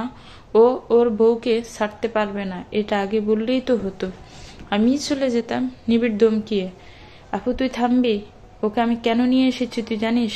ও প্রেগনেন্ট, এছাড়া আমার আর কোনো উপায় নেই। কথাটা শুনে নাদিয়া কিছুটা সময় নিস্তব্ধ হয়েছিল, তারপর বলল, তাই বলে বাড়িতে নিয়ে আসবি ভাই? ও যদি রিশাদের দিকে আবার হাত বাড়ায় তখন? আপু সেই সুযোগটাই ওকে দেওয়া হবে না। ওকে এই বাড়িতে না আনলে এসব মেয়েরা কি করে না করে তার কোনো ঠিক নেই। থানা পুলিশ এসব নিজের নামে আমি জড়াতে চাই না। আপু তুই ভালো করে জানিস থানা পুলিশ হলে আমার অবস্থা কোথায় গিয়ে দাঁড়াবে। সালমা বেগম নিবিড়ের কথা শুনে, প্রিয়তা প্রেগনেন্ট? প্রিয়তার দিকে পা বাড়াতে নাদিয়া সালমা বেগমের দিকে চোখ রাঙিয়ে তাকাতে সালমা বেগম আবার দাঁড়িয়ে পড়ল। নাদিয়া প্রিয়তার সামনে দাঁড়িয়ে, প্রিয়তা বাচ্চাটা কার? সত্যি আমার ভাইয়ের তো, নাকি রিশাদের মতো অন্য কাউকে ফাঁসাতে গিয়ে নিজেই ফেসে গেছো? এখন আসছো আমার ভাইয়ের গলায় ঝুলাতে। প্রিয়তার চোখ বন্ধ করে চোখের পানিকে মুছে নিচ্ছে। নিবিড় মনকে শক্ত করে দাঁড়িয়ে নিচের দিকে তাকিয়ে আছে। প্রিয়তা আমার ভাইকে সহজ সরল পেয়ে পুলিশের ভয় দেখাচ্ছ, এটা তুমি ঠিক করোনি। এই বাড়িতে তুমি টিকতে পারবে? এই বাচ্চার বাবা আমার ভাই। আমার তো একটু বিশ্বাস হচ্ছে না। ভাই তুই কিভাবে বিশ্বাস করে নিলি এর কথা? যে মেয়ে সবাইকে ঠকাতে পারে তার কথা? নিবিড় নাদিয়াকে বাহুডোরে জড়িয়ে, আপু তুই উপরে যা। কেন শুধু শুধু ওর সাথে কথা বলে নিজেকেই ছোট করছিস? তুই আর ও কি সমান? এই মেয়ে, তুমি এখন আমার বোনের সামনে দাঁড়িয়ে আছো, যাও উপরে যাও, একদম আমার বোনের সামনে আসবে না। নাদিয়া অবাক হয়ে, ভাই এই মেয়ে তোর সাথে একই রুমে থাকবে? সেটা তো আমি মানব না। আপু ওকে এই সময় অন্য রুমে দিলে সমস্যা আমাদেরই। ও খারাপ হতে পারে, কিন্তু বাচ্চাটা তো আমার। আমি চাই না আমার বাচ্চা কোনো অযত্নে বড় হোক। নাদিয়া আর কথা বাড়ালো না। সালমা বেগম রুমে গিয়ে, শুনেছ ড্রয়িং রুমে এত চেঁচামেচি কিসের? প্রিয়তা এসেছে, নিবিড় নিয়ে এসেছে। আমাদের নিবিড় নাকি বাবা হচ্ছে। ভালো কথা। হঠাৎই মোশাররফ হোসেন বসে, কে বাবা হচ্ছে? নিবিড়। মোশাররফ হোসেন উঠে দাঁড়িয়ে, আমি দাদা হচ্ছি? সালমা, তুমি এত বড় একটা সংবাদ এত দেরিতে দিচ্ছ? কোথায় আমার মেয়ে? মোশাররফ হোসেন রুম থেকে বের হতে হতে উৎকণ্ঠে বলছে, ড্রাইভার কোথায়? ওকে বলো মিষ্টি দোকানের সব মিষ্টি আমার বাসায় নিয়ে আসতে। আত্মীয় স্বজন সবার বাড়িতে মিষ্টি পাঠাও। কোথায় প্রিয়তা? প্রিয়তা প্রিয়তা প্রিয়তা সিঁড়ি দিয়ে নেমে এসে মোশাররফ হোসেনকে সালাম করে, বাবা কেমন আছেন? এতদিন তোকে ছাড়া একটু ভালো ছিলাম না, তবে এই মুহূর্তে আমি খুবই ভালো আছি এবং সুখী মানুষ। নিবিড় নিচে নেমে এসে মোশাররফ হোসেনের কাণ্ড দেখে মুচকি মুচকি হাসছে। নিবিড়, তুই আমার মাকে ফিরিয়ে এনেছিস। আমি সত্যিই খুব খুশি হয়েছি। আমার ঘরের লক্ষ্মী ঘরে ফিরে এসেছে। সন্ধ্যা গনিয়ে এসেছে। নাদিয়া অদরাকে কোলে নিয়ে নিচে এসে অদরাকে জহির কোলে দিয়ে রান্নাঘরে গিয়ে প্রিয়তাকে দেখে কিছু না বলে অদরার জন্য স্যুপ বানানোর জন্য পাতিল চুলার উপর বসাতে প্রিয়তা বলল, আপু তুমি যাও, আমি বানিয়ে দিচ্ছি। নাদিয়া দমকে, একদম চুপ, আমার সাথে একদম কথা বলবে না। তোমার মতো মেয়ের হাতে স্যুপ আমার মেয়েকে খাওয়াবই, এটা ভাবলে কি করে? নষ্টা মেয়ে একটা। তোমাকে নিবিড় জীবনে না, পতিতালয়েই মানাবে। প্রিয়তা কিছু না বলেই দৌড়ে নিজের রুমে গিয়ে নিবিড়কে দেখে থমকে গেল। নিবিড় সামনে দেখে চোখগুলো মুছে, আপনি? তোমাকে আমি নিষেধ করেছিলাম আপুর সামনে বেশি যাবে না, তারপরও কেন গেলে? বলো কেন গেলে? তুমি কি একটা কথাও শুনবে না নাকি? আমি কতক্ষণ বসে থাকবো? আমার দম বন্ধ হয়ে আসে, তাই ভাবলাম সবার জন্য। Just set up. তুমি এই শরীর নিয়ে নাস্তা বানাতে গেছো? তোমার সাহস কি করে হয় আমার বাচ্চাটাকে কষ্ট দেওয়ার? সবসময় এই রুমে থাকবে, কোথাও যাবে না। আপুর সামনে তো যাবেই না। প্লিজ বুড়ি, এবার নিজের একটু যত্ন নাও। প্রিয়তা নিবিড়কে জড়িয়ে, আমি আর পারছি না গো, এইভাবে থাকা যায় না। আপু পতিতা বলেছে তাই? না না, আমি আপুর কথা কষ্ট পাইনি। আমার হয়তো এটাই প্রাপ্য ছিল। ছোটবেলা থেকে অনেক কথাই তো শুনে আসছি, শুধু এটারই বাকি ছিল, আজ এটাও শুনে নিলাম। হয়তো আরো অনেক কথা শুনতে হবে, তার জন্য আমি ঠিক নিজেকে প্রস্তুত করে নেব। নিবিড় প্রিয়তার কপালে চুমু দিয়ে, প্লিজ বুড়ি, আর কয়েকটা দিন ধৈর্য ধরো, তোমার নিবিড় সব ঠিক করে দিবে। একদিন আপুই এসে সবার জন্য তোমার কাছে ক্ষমা চেয়ে নিবে। রাতে রিশাদ বাড়ি এসে মোশাররফ হোসেন সহ সবাই নিচে জমজমাট ভাবে আড্ডা দিচ্ছে দেখে একটু অবাক হলো। এগিয়ে এসে নাদিয়ার হাতে ফাইলের ব্যাগ দিয়ে, কি হয়েছে নাদু, হঠাৎ এত উল্লাস কেন? নাদিয়া আস্তে করে বলল, হে মেয়েটা ফিরে এসেছে, তাও আবার নতুন নাটক নিয়ে। কিসের নাটক? ও নাকি প্রেগনেন্ট। হোয়াট? নাদিয়া তীক্ষ্ণ চোখে তাকাতে, না না না, মানে নাদু এটা সত্যি নাকি নাটক? আমিও সেটা ভাবছি। আচ্ছা তুমি যাও, ফ্রেশ হয়ে নাও। রিশাদ রুমে গিয়ে, এটা কি করে সম্ভব? আমার সব প্ল্যান এইভাবে নষ্ট হয়ে যাবে? এই কয়েকটা দিন আমি যা যা করেছি তা সব বিফলে যাবে? না দিয়েছি কি গো, এখনো ফ্রেশ হওনি? তুমি এবার কি বসে বসে ভাবছ? রিশাদ কিছু না বলে ওয়াশরুমে চলে গেল। সকালে ঘুম থেকে ঝুম বৃষ্টি হচ্ছে। নিবিড় অফিসে যায়নি। ঘুম থেকে উঠে ফ্রেশ হয়ে এসে ইজি চেয়ারে ল্যাপটপ নিয়ে বসে পড়েছে। প্রিয়তাকে রুম থেকে বের হতে দেখে আর চোখে তাকিয়ে, সিঁড়ি দিয়ে সাবধানে নেমো, তোমার তো আবার অভ্যাস খারাপ, হাঁটতেও হোঁচট খেয়ে পড়ো। প্রিয়তা কথাটা শুনে মুচকি হেসে বেরিয়ে গেল। রিশাদ অফিসে যাওয়ার জন্য রেডি হয়ে রুম থেকে বের হতেই প্রিয়তার সামনে পড়ল।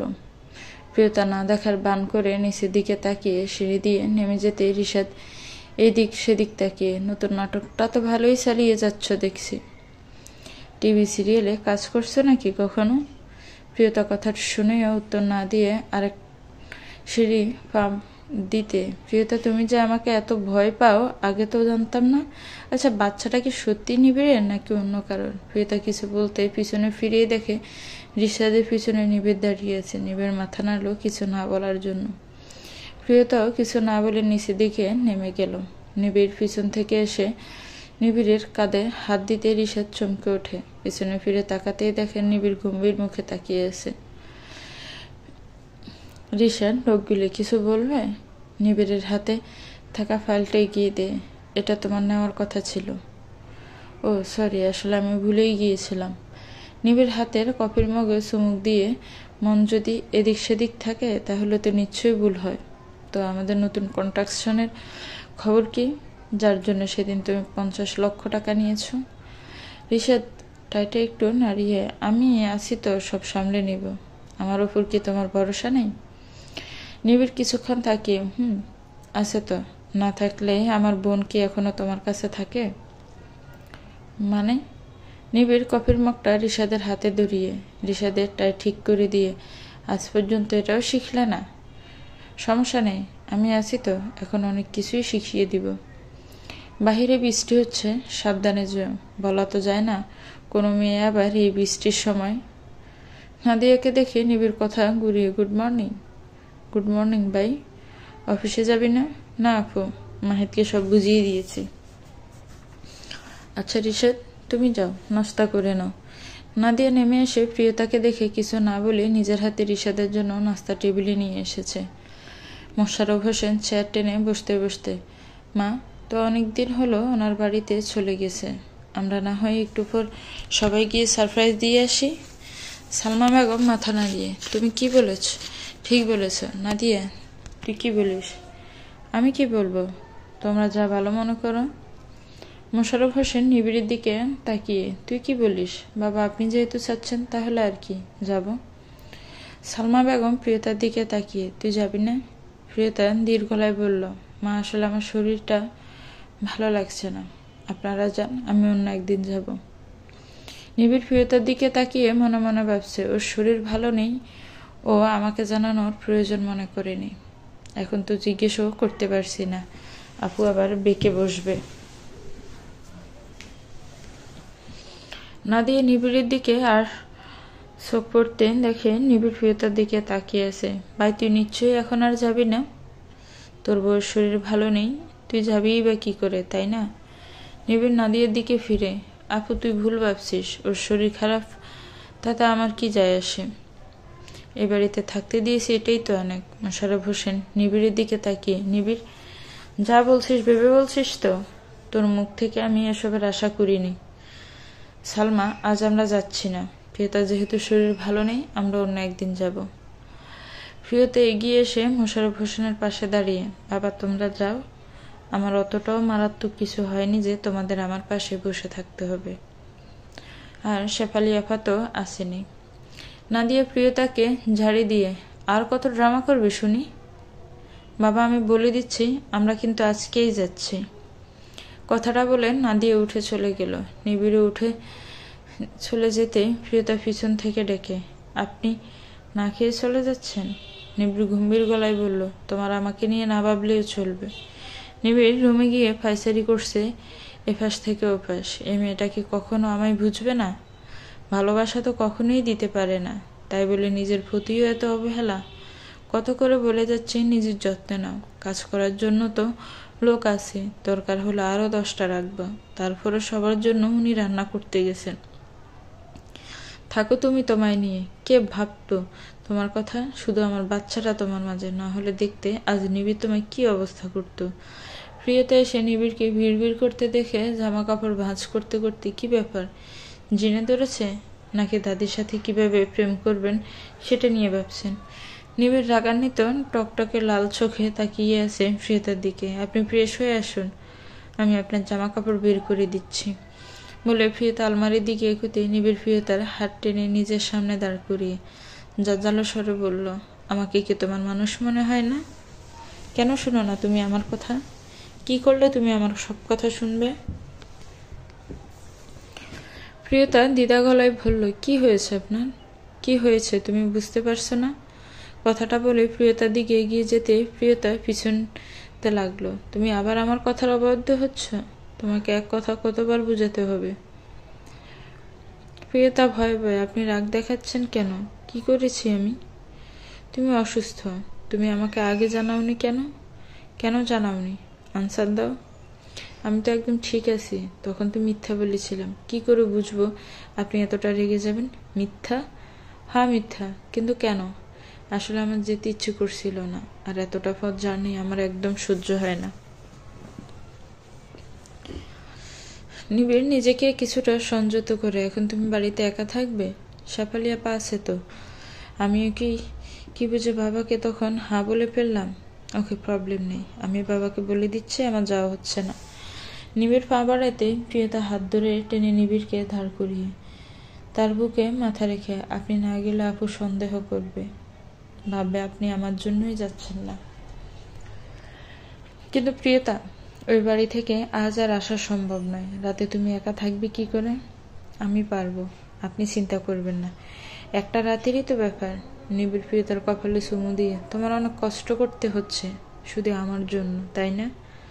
আমার খুব ভয় হয়। কেন? ও তুমি বুঝবে না। আমি জানি। কি? আপনার ভয় হয় যদি আমি আপনাকে ছেড়ে সত্যি চলে যাই? কথাটা বলতেও নিবিড় প্রিয়তার ঠোঁটে আঙ্গুল দিয়ে, এই কথা আর কখনো আমার সামনে বলবে না।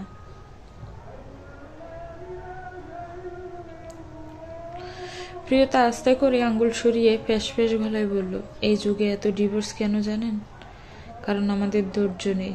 ধৈর্য ধরে ভালোবাসার মানুষটার পাশে থাকারই অঙ্গীকারবদ্ধ হতে পারি না।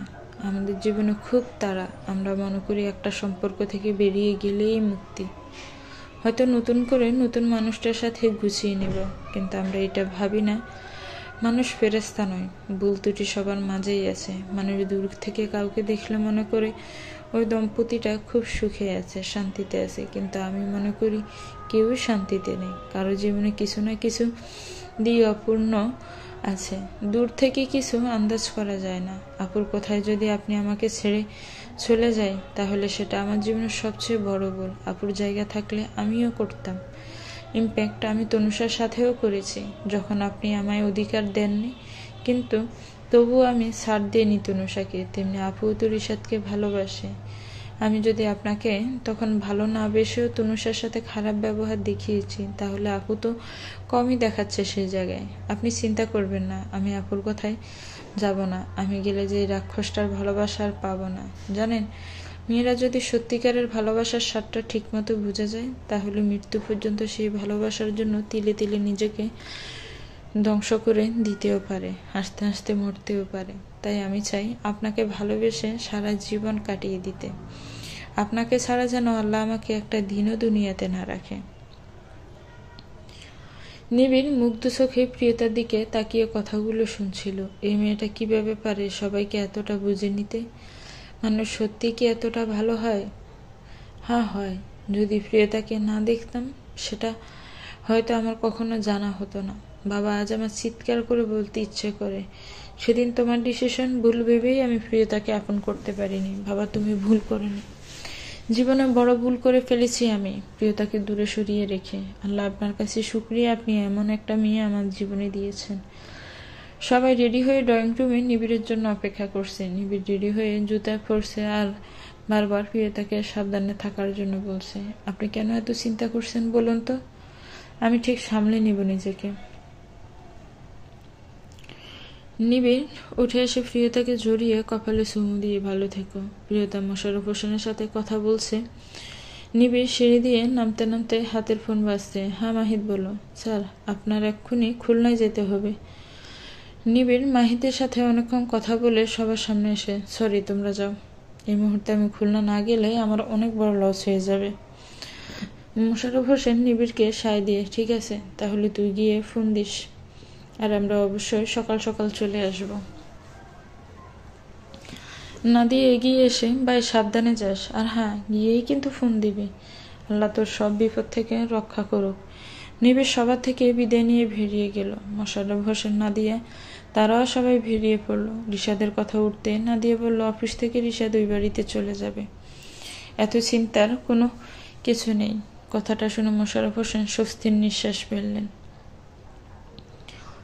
প্রিয়তা সবাইকে বিদায় দিয়ে উপরে উঠে আসার জন্য পা বাড়াতে শেফালি এসে, ভাবি তুমি তো তখন কিছু খাও নাই, এখন খাইয়ে ফেলো। শেফালি আপা, আমি পরে কিছু খেয়ে নিব। আচ্ছা ভাবি, তাই দুপুরে কি খাইবে সেটা তো কইলা না। তোমার রান্না করতে হবে না, আমি সামান্য কিছু বানিয়ে দুজনে খেয়ে নিব। প্রিয়তা উপরে উঠে চলে গেল। নিবিড় কিছুটা পর যেতে মাহিত ফোন দিয়ে মিটিং ক্যান্সেল হয়ে গেছে জানাতে নিবিড় আবার গাড়ি ঘুরিয়ে বাড়ির পথে রওনা হলো। রিশাদ অফিসে এসে সকালের কথা মনে হতে নাদিয়াকে ফোন দিল। নাদু, তোমরা চলে গেছো? হ্যাঁ রিশাদ, তুমিও অফিস শেষ করে চলে এসো। নাদু, আমি অবশ্যই আসব। নিবিড় যায়নি তোমাদের সাথে? না, ও তো খুলনায় গেছে 2 দিনের জন্য। আচ্ছা শুনো, এখানে নেটের খুব প্রবলেম, আমি রাখছি, তুমি তাড়াতাড়ি চলে এসো প্লিজ। নাদু, আমি অফিস শেষ করেই তাড়াতাড়ি আসছি। ফোন রেখে রিশাদ দীর্ঘশ্বাস ফেলে, প্রিয়মণি, আজ তোমার সাথে আমার বোঝাপড়াটা যে পাকাপাকিভাবেই করে নিতে হবে, এত বড় একটা সুযোগ এভাবে আসবে আমি ভাবতেই পারিনি। কথাটা বলেই রিশাদ অফিস থেকে বেরিয়ে গেল।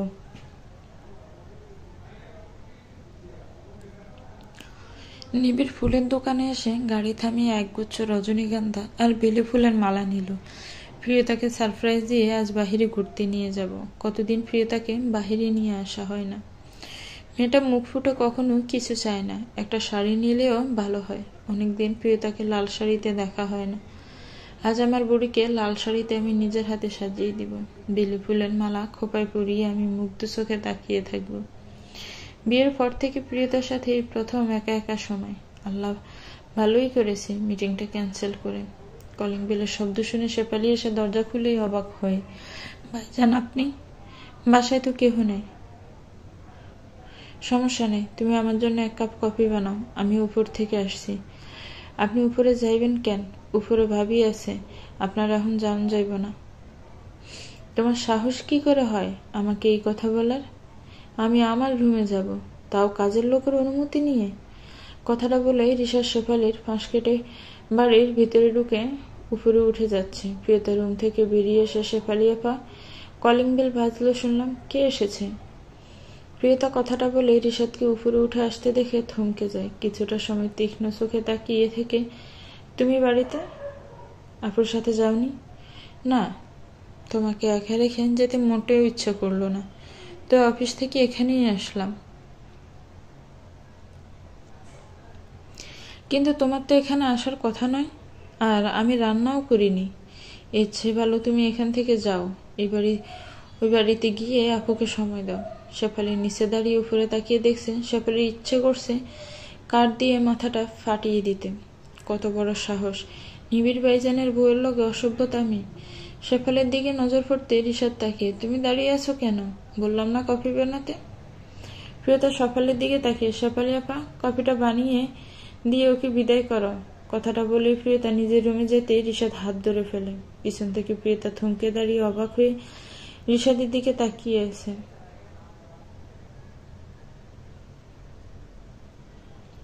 আমার কথা এখনো শেষ হয়নি প্রিয়তা। ঠিক আছে, কি বলবে বলো। তুমি কি সত্যি প্রেগনেন্ট, নাকি আমাকে শোনানোর জন্য এসব কথা বলছো? রিশাদ, তোমার মতো এত নিচ মন মানসিকতা নিয়ে আমি থাকি না। কোনো মেয়ে তার মাতৃত্ব নিয়ে মিথ্যা বলে না। যারা বয়ফ্রেন্ডের সাথে অবৈধভাবে রাতের পর রাত কাটিয়ে যখন প্রেগনেন্ট হয়, তখন কিন্তু সে যতই খারাপ মেয়ে হোক না কেন, কোনো মাতৃত্বের কথাটা ঠিকই সবার সামনে প্রকাশ করে। আর আমার সন্তান তো কোনো অবৈধ নয়, তাহলে লুকানোর তো কোনো মানেই আসে না। রিশাদ, প্রিয়তা, তুমি কেন বুঝতে চাইছো না আমাকে? আমি তোমাকে ভালোবাসি। তুমি প্রেগনেন্ট আমি কিছুতেই মানতে পারছি না। তুমি জানো নিবিড়কে বোকা বানিয়ে আমি কনস্ট্রাকশনের কাজের কথা বলে 50 লক্ষ টাকা নিয়েছি, আর সে টাকা দিয়ে আমি ফ্ল্যাট কিনেছি। অবশ্য নাদুর থেকেও টাকা নিয়েছি অনেক। কথাটা শুনে প্রিয়তা ভ্রু কুঁচকে তাকিয়ে, তুমি এইভাবে তাদের ঠকাচ্ছ? তুমি একদিন দেখবে এর শাস্তি তোমাকে পেতেই হবে, আর সেটা নিবিড় নিজে তোমাকে দিবে। রিশাদ অট্ট হাসি দিয়ে, তুমি ভুল বলছো। নিবিড় কিছু করার আগে আমি এখান থেকে চলে যাব তোমাকে নিয়ে। প্রিয়তা তাচ্ছিল্যের হাসি ফুটিয়ে, রিশাদ, তুমি যার দিকে হাত বাড়াতে চাইছো সে নিবিড়ের জান। তুমি কি ভাবছো? নিবিড় প্রিয়তা কথাটা এখানে বন্ধ করে মনে মনে ভাবছে, সত্যিটা বলা যাবে না। নিবিড় সব জানে, এটা জানলেও ও নিজেকে গুটিয়ে নিবে, তাহলে নিবিড়ের সব প্ল্যান বেঁচতে যাবে। রিশাদ মুখ প্রিয়তার দিকে তাকিয়ে, চুপ করে আছো কেন? নিবিড়ের কি? প্রিয়তা চুপ করে আছে দেখে রিশাদ একটু এগিয়ে এসে, প্রিয়তা প্লিজ তুমি আমার সাথে চলো। তোমার পেটে যে বাচ্চা আছে আমি সেটাও মেনে নিব। তোমার যা হয়ে যাক আমার তাতে কিচ্ছু যায় আসে না, তবুও আমি তোমাকে আমার করে পেতে চাই। কথাগুলো বলতে বলতে রিশাদ এগিয়ে আসছে আর প্রিয়তা পিছনে যাচ্ছে। প্রিয়তা তুমি কাছে এসো প্লিজ, তুমি দূরে যাচ্ছ কেন? রিশাদ তুমি আমার কাছে এগিয়ে আসবে না, আমি কিন্তু চিৎকার করব। প্রিয়তা তুমি কি পাগল? তুমি চিৎকার দিলে কেউ এগিয়ে আসবে না। আর শেফালি, তার সাহস এখনো হয়নি আমার সামনে দাঁড়িয়ে তোমাকে ছিনিয়ে নেওয়ার। নিবিড় সদর দরজা খোলা দেখে কপাল বাজ করে, দরজা খোলা কেন? গার্ডগুলো এই সময় বাড়ির ভিতরে যাবে না? তাহলে বাড়িতে কে আসছে? নিবিড় হাতে শপিং ব্যাগ আর ফুলগুলো নিয়ে বাড়ির ভিতর ঢুকে একটু এগিয়ে যেতে উপরের দিকে চোখ পড়ল।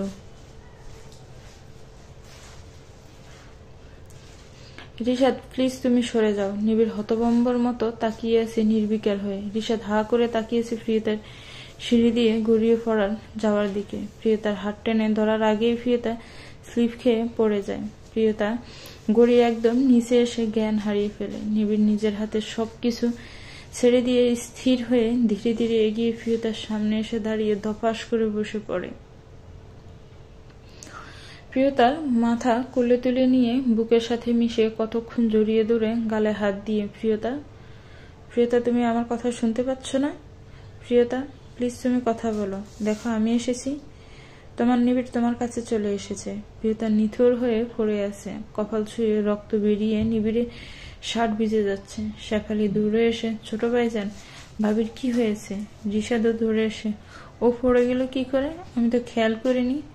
নিবিড় কারো কোনো উত্তর না দিয়ে মাহিদকে ফোন দিল অ্যাম্বুলেন্স পাঠানোর জন্য।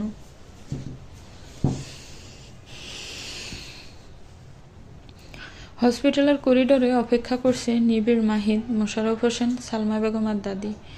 ডাক্তার অপারেশন রুম থেকে বেরিয়ে এসে আধা ঘন্টা পর মোশাররফ হোসেন এগিয়ে এসে, ডাক্তার প্রিয়তার কি অবস্থা?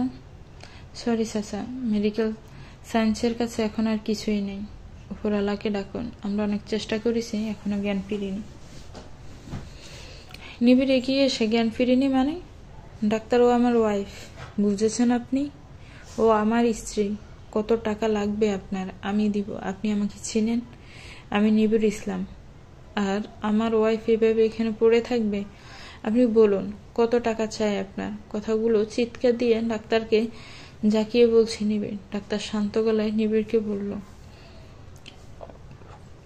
দেখুন নিবিড় সাহেব, আমি জানি আপনার অনেক টাকা, কিন্তু সব তো টাকা দিয়ে হয় না। মেডিকেল সায়েন্স অনেক কিছু বাধ্যবাধকতা থাকে যা ডাক্তারেরা কিছু করতে পারে না, এক আল্লাহ ছাড়া। মাহিদ আর জুহি পিছন থেকে জড়িয়ে ধরেছে। স্যার প্লিজ আপনি শান্ত হন, ডাক্তারদের উপর সব ছেড়ে দিন আর আল্লাহকে ডাকুন, আল্লাহ নিশ্চয়ই একটা ব্যবস্থা করে দিবে। জুহি নিবিড়কে ঝরিয়ে, ভাইয়া উনি ঠিক বলছেন, আল্লাহকে ডাকো, ভাবি ঠিক সুস্থ হয়ে যাবে। নিবিড় নিস্তব্ধ স্থির হয়ে পিছাতে পিছাতে চেয়ারে গিয়ে থপাস করে বসে পড়ল। মোশাররফ হোসেন পাশে বসে কাঁধে আলতো করে হাত রাখতে ধীরে ধীরে শান্ত গলায় বলল, বাবা আমার এত টাকা, এত প্রপার্টি, এসবের তো কোনো মূল্য নেই। সারা জীবন টাকার পিছনে দৌড়াতে দৌড়াতে কখনো এই কথা তো ভাবিনি অনেক সময় টাকার কোনো মূল্য থাকে না। বাবা আমার সব মূল্যহীন। মোশাররফ হোসেন ভারী গলায় বলল, বাবা তুই এভাবে ভেঙে পড়ছিস কেন? প্রিয়তা ঠিক সুস্থ হয়ে যাবে। কিন্তু আমি বুঝতে পারছি না প্রিয়তার এই অবস্থা কিভাবে হলো। শেফালি যদি ফোন করে না বলতো তাহলে তো আমরা জানতেই পারতাম না। দাদি এসে পাশে বসে, নিবিড় আমারে তুমি একখান কথা কও দেখি, প্রিয়তার এই অবস্থা হইল কেমনে? শুনলাম তুমি নাকি খুলনায় গেছিলা, তাহলে বাড়ি আসলা কি কইরা? নিবিড় কিছুই বলল না, চুপ করে উঠে দাঁড়িয়ে পড়ল। ডাক্তাররা প্রিয়তাকে অপারেশন রুম থেকে বের করে ইমার্জেন্সি স্পেশাল কেবিনে দিয়ে দিয়েছে। নিবিড় সেদিকে করুণ চোখে তাকিয়ে আছেন। ডাক্তার এসে নিবিড়ের কাঁধে হাত দিয়ে, সরি মিস্টার নিবিড়, আপনার বাচ্চাটাকে বাঁচিয়ে রাখতে পারলাম না। নিবিড় নীরব হয়েই দাঁড়িয়ে আছে। রিশাদার নাদিয়া দৌড়ে এসে নিবিড়ের সামনে দাঁড়িয়ে, ভাই প্রিয়তার এখন কি অবস্থা? ডাক্তার কি বলেছে? নিবিড় কিছুই বলল না। পাশ কেটে নাদিয়ার পাশ থেকে সরে গিয়ে প্রিয়তার কেবিনে গেল। নিবিড় টলমলে রক্তাক্ত লাল চোখে তাকিয়েছে প্রিয়তার দিকে। পাশে এসে চেয়ার টেনে বসে কিছুক্ষণ তাকিয়ে থেকে আবেগী গলায় বলল, বুড়ি, এই বুড়ি, দেখো আমি খুলনায় যাইনি, তোমার কাছে আবার ফিরে এসেছি। বুড়ি জানো, আজ আমি তোমার জন্য লাল বেনারসি এনেছি, রজনীগন্ধা তোমার পছন্দের বেলি ফুলের মালা এনেছি। আজ আমি তোমায় নিজের হাতে সাজাবো। এই বুড়ি, উঠো না, এত ঘুমাচ্ছ কেন তুমি? বুড়ি জানো, আজ আমি তোমাকে সময় দিব, তোমার জন্য একটা দিন লিখে দিব। এই বুড়ি, উঠো না, তুমি না উঠলে আমি কার সাথে কথা বলবো? তোমার মতো করে কেউ তো আমায় বুঝে না, তোমার মতো করে কেউ আমার রাগ সহ্য করে না। বুড়ি, তুমি ঘুমিয়ে থাকলে আমি কার সাথে কথা বলে নিজেকে হালকা করব? বুড়ি, এবার কিন্তু আমি সত্যি সত্যি রেগে যাব। তোমার সাথে কথা বলে যে শান্তিটা আমি পাই, সে শান্তি আমি আর কোথাও পাই না। বুড়ি, তোমাকে আমি আর কখনো বকবো না, আর কখনো রাগ দেখাবো না, তবুও উঠো প্লিজ, একবার তাকাও আমার দিকে। নিবিড় ঢুক গেলে কিছুক্ষণ প্রিয়তার দিকে তাকিয়ে থেকে, আবার মজা করছো তুমি আমার সাথে? কেন করছো এমন? নিবিড় এবার ধমকিয়ে, এই মেয়ে, তুমি পেয়েছোটা কি? আমাকে তুমি প্রতিদিন নতুন নতুন ড্রামা করবো, আমি আর সেসব সহ্য করব? তোমাকে তো আমি বলিয়েছি আর তোমাকে রাগ দেখাবো না। মাপ চাইতে হবে তোমার কাছে, পা ধরে বলো তুমি কি করলে তুমি উঠবে? নিবিড় আবার চুপ হয়ে গেল। প্রিয়তার একটা হাত টেনে নিজে গালের সাথে ধরে চোখের পানি ছেড়ে, তুমি বলেছিলে না আমি তোমার জন্য কখনো কাঁদবো কিনা? আজ দেখো আমি কাঁদছি, তবে ইচ্ছে করে নয়। বুড়ি, চোখ দুটো আজ যে নিজের নিয়ন্ত্রণে নেই। আমি তো সব নিয়ন্ত্রণ করতে পছন্দ করি, কিন্তু আজ হচ্ছে না। জানো প্রিয়তা, তোমার ওই ঘুমের কাছে আমার সব সম্পদ মূল্যহীন, কিচ্ছুর দাম নেই। প্রিয়তা, তুমি আজ আমায় যা ইচ্ছে বলে ডাকতে পারো, আমি একটুও রাগ করবো না। তবে যার জন্য তোমার এই অবস্থা, তাকে আমি কি অবস্থা করি তা তো জানো, ও আর দেখলেও আটকে উঠবে। ও ভেবেছে তোমাকে আমার জীবন থেকে সরিয়েও খুব ভালো থাকবে, কিন্তু ও জানে না নিবিড় কতটা ভয়ঙ্কর এবং ভয়াবহ। ডাক্তার এসে নিবিড়ের পাশে দাঁড়িয়ে, মিস্টার নিবিড়, আপনি বাহিরে যান, রোগীর পাশে এভাবে বসে থাকাটা ঠিক না। নিবিড় উঠে চোখ মুছে, ডাক্তার, ওর কতদিন পর জ্ঞান ফিরবে সেটা তো জানি না, তবে আজও ফিরতে পারে, 6 মাসও লাগতে পারে, আবার 1 বছরও। ওকে, আপনি এক কাজ করুন, ওকে বাড়ি নেওয়ার ব্যবস্থা করুন, সাথে 2 জন সিস্টার দিয়ে দিন, আর আমি ওর সেবা করব। আজ থেকে এটাই আমার দ্বিতীয় চ্যালেঞ্জ, ওকে সুস্থ করার।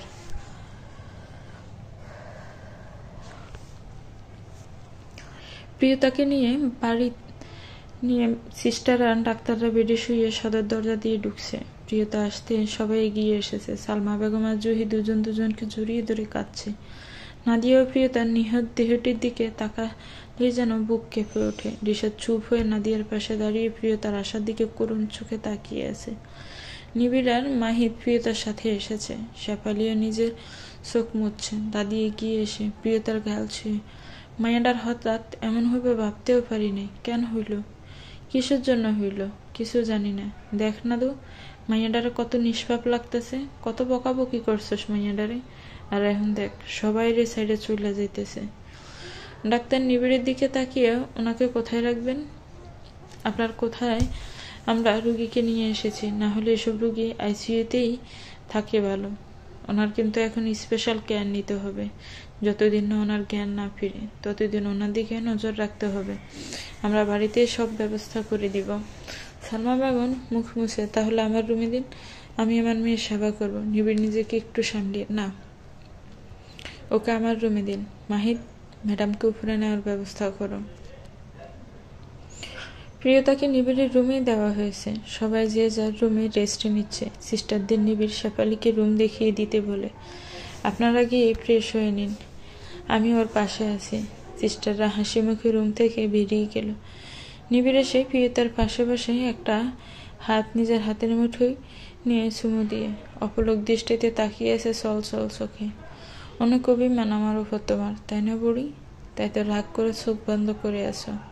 কিন্তু কতদিন থাকবে তুমি আমাকে এইভাবে ছেড়ে? তোমার বকবকানি না শুনলে আমার যে কিছু ভালো লাগে না।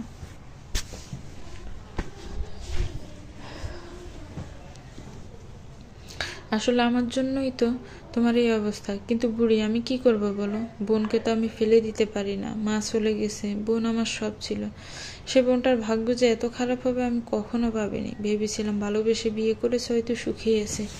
কিন্তু আমার বোন সুখে নেই জেনেও কিভাবে লোকটার সাথে বোনটাকে চলে যেতে দিই বলো? তাই তো সেদিন বোনকে যেতে দিইনি, দিয়েছি তোমাকে। এত কিছু করেও পারলাম না তোমাকে ভালো রাখতে, পারলাম না বোনকে। নিবিড় দীর্ঘশ্বাস ফেলে, তুমি রাগ করেই আমাকে ছেড়ে যেতে চাইছো তাই না? কিন্তু নিবিড় তোমায় যেতে দিবে না। আজ থেকে আমার নতুন চ্যালেঞ্জ, তোমাকে সুস্থ করার বুঝেছো তুমি? নাদিয়া আস্তে আস্তে এসে নিবিড়ের কাঁধে হালতো করে হাত রাখতে নিবিড় শান্ত গলায় বলল, আপু তুই চেয়েছিলি না ও এই বাড়ি থেকে চলে যাক? দেখ, ও সত্যিই আমার উপর অভিমান করে চলে যাচ্ছে। নিজে তো যাচ্ছে সাথে বাচ্চাটাকেও। বাচ্চাটার জন্য আমার দুঃখ নেই, কিন্তু এই মানুষটা, সেও কি আমার কাছে ফিরবে না? অবশ্য তোর জন্য ভালো হয়েছে তাই না? আপু তুই খুশি হয়েছিস? নাদিয়া কাঁদো কাঁদো গলায়, ভাই আমি চাইনি প্রিয়তার এমন কিছু হোক। হ্যাঁ, মেয়েটার উপর আমার রাগ ছিল, তাই বলে আমি ওর খারাপ চাইনি। নিবিড় কিচ্ছু বলল না, চুপ হয়ে উঠে চলে গেল চোখ মুছতে মুছতে। প্রিয়তার মা আর রিয়া এসেছে। প্রিয়তাকে দেখে চোখ মুখ মুছে নিচ্ছেন নূরজাহান বেগম। জুহিও প্রিয়তার পাশ থেকে নড়তে চাইছে না। নিবিড় রুমে আসতে নূরজাহান বেগম করুণ গলায় বলল, বাবা আমার মেয়েটার এই অবস্থা কিভাবে হলো? নিবিড় কিছু না বলে চুপ করে অন্যদিকে ফিরে আসে। আমি তোমাকে কিছু জিজ্ঞেস করছি, চুপ করে থাকলে কি সব উত্তর পাওয়া যায়? মা, উত্তর দেওয়ার একটা সময় আছে, আর আপনাকে সেই সময় অনুযায়ী উত্তরটাই দিব। নূরজাহান বেগম কথা বাড়ালেন না। নিবিড়ের কথায় তিনি অনেক কিছু বুঝতে পেরেও চুপ করে আছে। নিবিড় আরো কিছু বলতে যাবে, তখন নাদিয়া রিশাদের রুমে ঢুকে, ভাই আমি তোর জন্য খাবার নিয়ে এসেছি, কাল থেকে কিছু খাসনি, এখন অল্প কিছু খেয়ে নে। রিশাদকে দেখে প্রিয়তার মা বড়সড় ধাক্কা খেলো। অবাক হয়ে রিশাদের সামনে, তুমি এখানে? নাদিয়া প্রিয়তার মায়ের কথা শুনে, আন্টি ও আমার হাজবেন্ড, আপনি চিনেন নাকি? কথাটা শুনে নিবিড় এসে, মা রিশাদকে চিনবি কি করে? খাবারটা নিয়ে তুই এখান থেকে যা, আর ওনাদেরকেও নিয়ে যা, আমার গেস্ট রুমটা খুলে দে। রিশাদ নিবিড়ের কথা একটু অবাক হলো। নিবিড় কি কথা ঘুরাতে চাইছে? নিবিড় জেনে ঘুরাচ্ছে নাকি না জেনে? নাদিয়া নূরজাহান বেগম আর রিয়াকে নিয়ে চলে গেলেন। রিশাদ যাওয়ার জন্য পা বাড়াতেই, অনেক ভালোবাসো প্রিয়তাকে? কথাটা শুনে রিশাদ থমকে দাঁড়িয়ে পিছনে ফিরল, চোখ বড় বড় করে তাকিয়েছে নিবিড়ের দিকে। একটা কথা কি জানো, আমি নিজে খাল কেটে কুমির নিয়ে এসেছি। রিশাদ ঢুক গেলে, মানে হঠাৎ এসব কথা? নিবিড় রিশাদকে কষিয়ে একটা থাপ্পড় দিয়ে, নাটক তুই আমার বোনের সাথে দেখা, আমার সাথে নয়। তুই কি ভেবেছিস আমার বোন তোর কথায় ভুলে যায় বলে আমিও যাব? নিবিড় তাচ্ছিল্যের হাসি দিয়ে, ভুল ভেবেছিস? আসলে তোর জন্য আমি ফাঁদ পেতেছিলাম, আর তুই ভুল করে সেই ফাঁদে পা দিয়ে বসে আছিস। তুই নিজেকে যতটা চালাক ভাবিস তার থেকেও তুই বোকা। কথাটা বলে নিবিড় নিজের চেয়ারে পায়ের উপর পা দিয়ে বসে, তুই নিবিড় ইসলামের সাথে টেক্কা দিতে এসেছিস? তুই কি ভেবেছিস নিবিড়ের সাথে টেক্কা দেওয়ার ক্ষমতা তোর আছে? যদি এইটা ভেবে থাকিস ভুল ভাবছিস। নিবিড় এমনি এমনি এই জায়গায় এসে পৌঁছায়নি। এই 31 বছর বয়সে সফল বিজনেসম্যান হওয়াটা এতটাও সোজা নয়। তুই কি ভেবেছিস আমার বউয়ের পিছনে লাগবি আর আমি জানতে পারবো না? তোকে নিয়ে তো আমার সন্দেহ সেদিনই হয়েছে, যেদিন দেখলাম তুই আমার প্রিয়তা ড্রয়িং রুমে কথা বলছিস, কিন্তু আমিও প্রিয়তাকে বুঝতে দিইনি তোকে আমি সন্দেহ করছি। রিশাদ এগিয়ে নিবিড়ের সামনে এসে, নিবিড় তুমি এসব কি বলছো? আমি তো কিছুই বুঝতে পারছি না। সেটা 50 লক্ষ টাকা তুই কি করেছিস সেটা আমি জানি। প্রিয়তাকে নিয়ে থাকবি বলে ফ্ল্যাট কিনেছিস, কিন্তু পাশের ফ্ল্যাটের নেম প্লেটটা তো চোখে পড়েনি। প্রিয়তা SMS দিয়ে ভয় দেখিয়েছিস, সেটাও আমার জানা। তোর কারণে ওর এত বড় একটা অ্যাক্সিডেন্ট হয়েছে, সেটাও আমার অজানা নয়। তুই কি ভাবছিস এত কিছু জেনেও আমি এত শান্ত কি করে? নিবিড় বসা থেকে উঠে দাঁড়িয়ে, মানুষ পাহাড় পরিমাণ গুনাহ করলেও আল্লাহ নিজে যখন ধৈর্য ধরে থাকে, তার পাপী বান্দার হাসরের দিন শাস্তি দিবে, সেখানে তো আমি মানুষ। তুই ধৈর্য ধরে চিন্তা করতে থাক তোর শাস্তিটা কতটা ভয়াবহ হতে পারে, আর তুই আল্লাহর কাছে দোয়া কর নিবিড় যেন নিজে হাতে তোকে শাস্তিটা দিলেও সেটা যেন কম হয়। রিশাদ কি বলবে বুঝতে পারছি না। নিবিড়ের সামনে আর এক মুহূর্তের জন্য দাঁড়ালো না। কেটে গেল কয়েকটা দিন। প্রিয়তার এখনো জ্ঞান নেই। সকালে মসজিদ থেকে ফজরের নামাজ আদায় করে নিবিড় বাড়ি ঢুকেই দেখে নাজিফা বেগম সোফায় বসে আছে আর নাদিয়ার সামনে দাঁড়িয়ে। নিবিড় ভিতরে ঢুকে, আপু উনি এত সকালে এখানে কেন? নাফিজা বেগম তড়িঘড়ি করে উঠে গিয়ে নিবিড়ের সামনে দাঁড়িয়ে। আমি তোর মা, তোর বিপদের দিনে আমি তোর পাশে থাকবো না? মা, আপনি আমার মা হন? এটা তো আমি জানতাম না। আমার মতো মায়ের রুমেই আছে। নিবিড়, তুই আমায় ক্ষমা করে দে। মানুষ তো ভুল করে, তাই না? আমিও ভুল করেছি। যে মানুষ না জেনে ভুল করে তাকে মাফ করা যায়, আর যে জেনে বুঝে ভুল করে তাকে কি করে মাফ করা যায়? প্লিজ আপনি আর এই বাড়িতে আসবেন না, আমাদের একটু শান্তিতে থাকতে দিন। নিবিড় কথাটা বলেই উপরে যাবার জন্য পা বাড়াতে নাজিফা জড়িয়ে ধরে। বাবা, আমি তো বলছি না আমি এই বাড়িতে থাকবো, আমি শুধু আমার সন্তানদের চোখের দেখা দেখতে চাই। সন্তান? কি আপনার সন্তান? এই বাড়িতে সালমা বেগমের সন্তানই থাকে কেবল, আর কেউ না। আর কত নিচে নামাবেন নিজেকে? লজ্জা হওয়া উচিত আপনার। আপনার জায়গায় আমি থাকলে জীবনেও চেহারা দেখাতে আসতাম না। নাজিফা বেগম কান্নায় ভেঙে পড়েছেন, নিজেকে সামলাতে পারছেন না। নিবিড় উপরে যাওয়ার সময় নাদিয়াকে ভুলে গেল নাজিফা বেগমকে বিদায় করার জন্য। নাদিয়া এগিয়ে এসে নাজিফা বেগমের চোখের পানি মুছে, আপনি চলে যান। ভাই যাকে একবার ঘৃণার চোখে দেখে তার দিকে ফিরেও তাকায় না। আপনার কান্না ওর কান পর্যন্ত পৌঁছানোই যাবে না। নাদিয়া, তুই আমায় ক্ষমা করেছিস তো? নাদিয়া কিছুক্ষণ চুপ করে থেকে, আপনি বাড়ি যান, আর প্লিজ কখনো আসবেন না। আমার ভাই নিজেকে এইভাবে সামলাবে আমি বুঝতেই পারিনি। আপনি এই সময় ওর মনের আঘাতটা আর ভাড়াবেন না। নাদিয়া কথাটা বলেই আর দাঁড়ালো না, নিজের রুমে চলে গেল। সালমা বেগম দূর থেকে দেখে নিজের চোখের পানি মুছে নিবিড়ের রুমে গেল প্রিয়তাকে দেখতে। নিবিড় প্রিয়তার পাশে বসেই কান্না করছে, নিজের মুখটা প্রিয়তার মুখের উপর দিয়ে নিয়ে। বুড়ি আর কতদিন ঘুমাবে? তোমার কি সত্যি ইচ্ছে করে না তোমার এই রাক্ষসটার বুকে মাথা রাখতে? নিবিড় চোখ থেকে ঝরে যাওয়া পানির ফোঁটা প্রিয়তার কপালের উপর পড়তে শ্বাস প্রশ্বাস বেড়ে গিয়েছে। প্রিয়তার পাগুলো নাড়াচ্ছে। সালমা বেগম এসে হতভম্বের মতো তাকিয়েছে। নিবিড় প্রিয়তার অবস্থা দেখে তড়িঘড়ি করে ডাক্তারকে ফোন দিল। সিস্টার এসে ডাক্তারকে ফোন দিয়েছে। নিবিড় শান্ত গলায় বলল, সিস্টার, ওর খুব কষ্ট হচ্ছে অনেক, তাই না?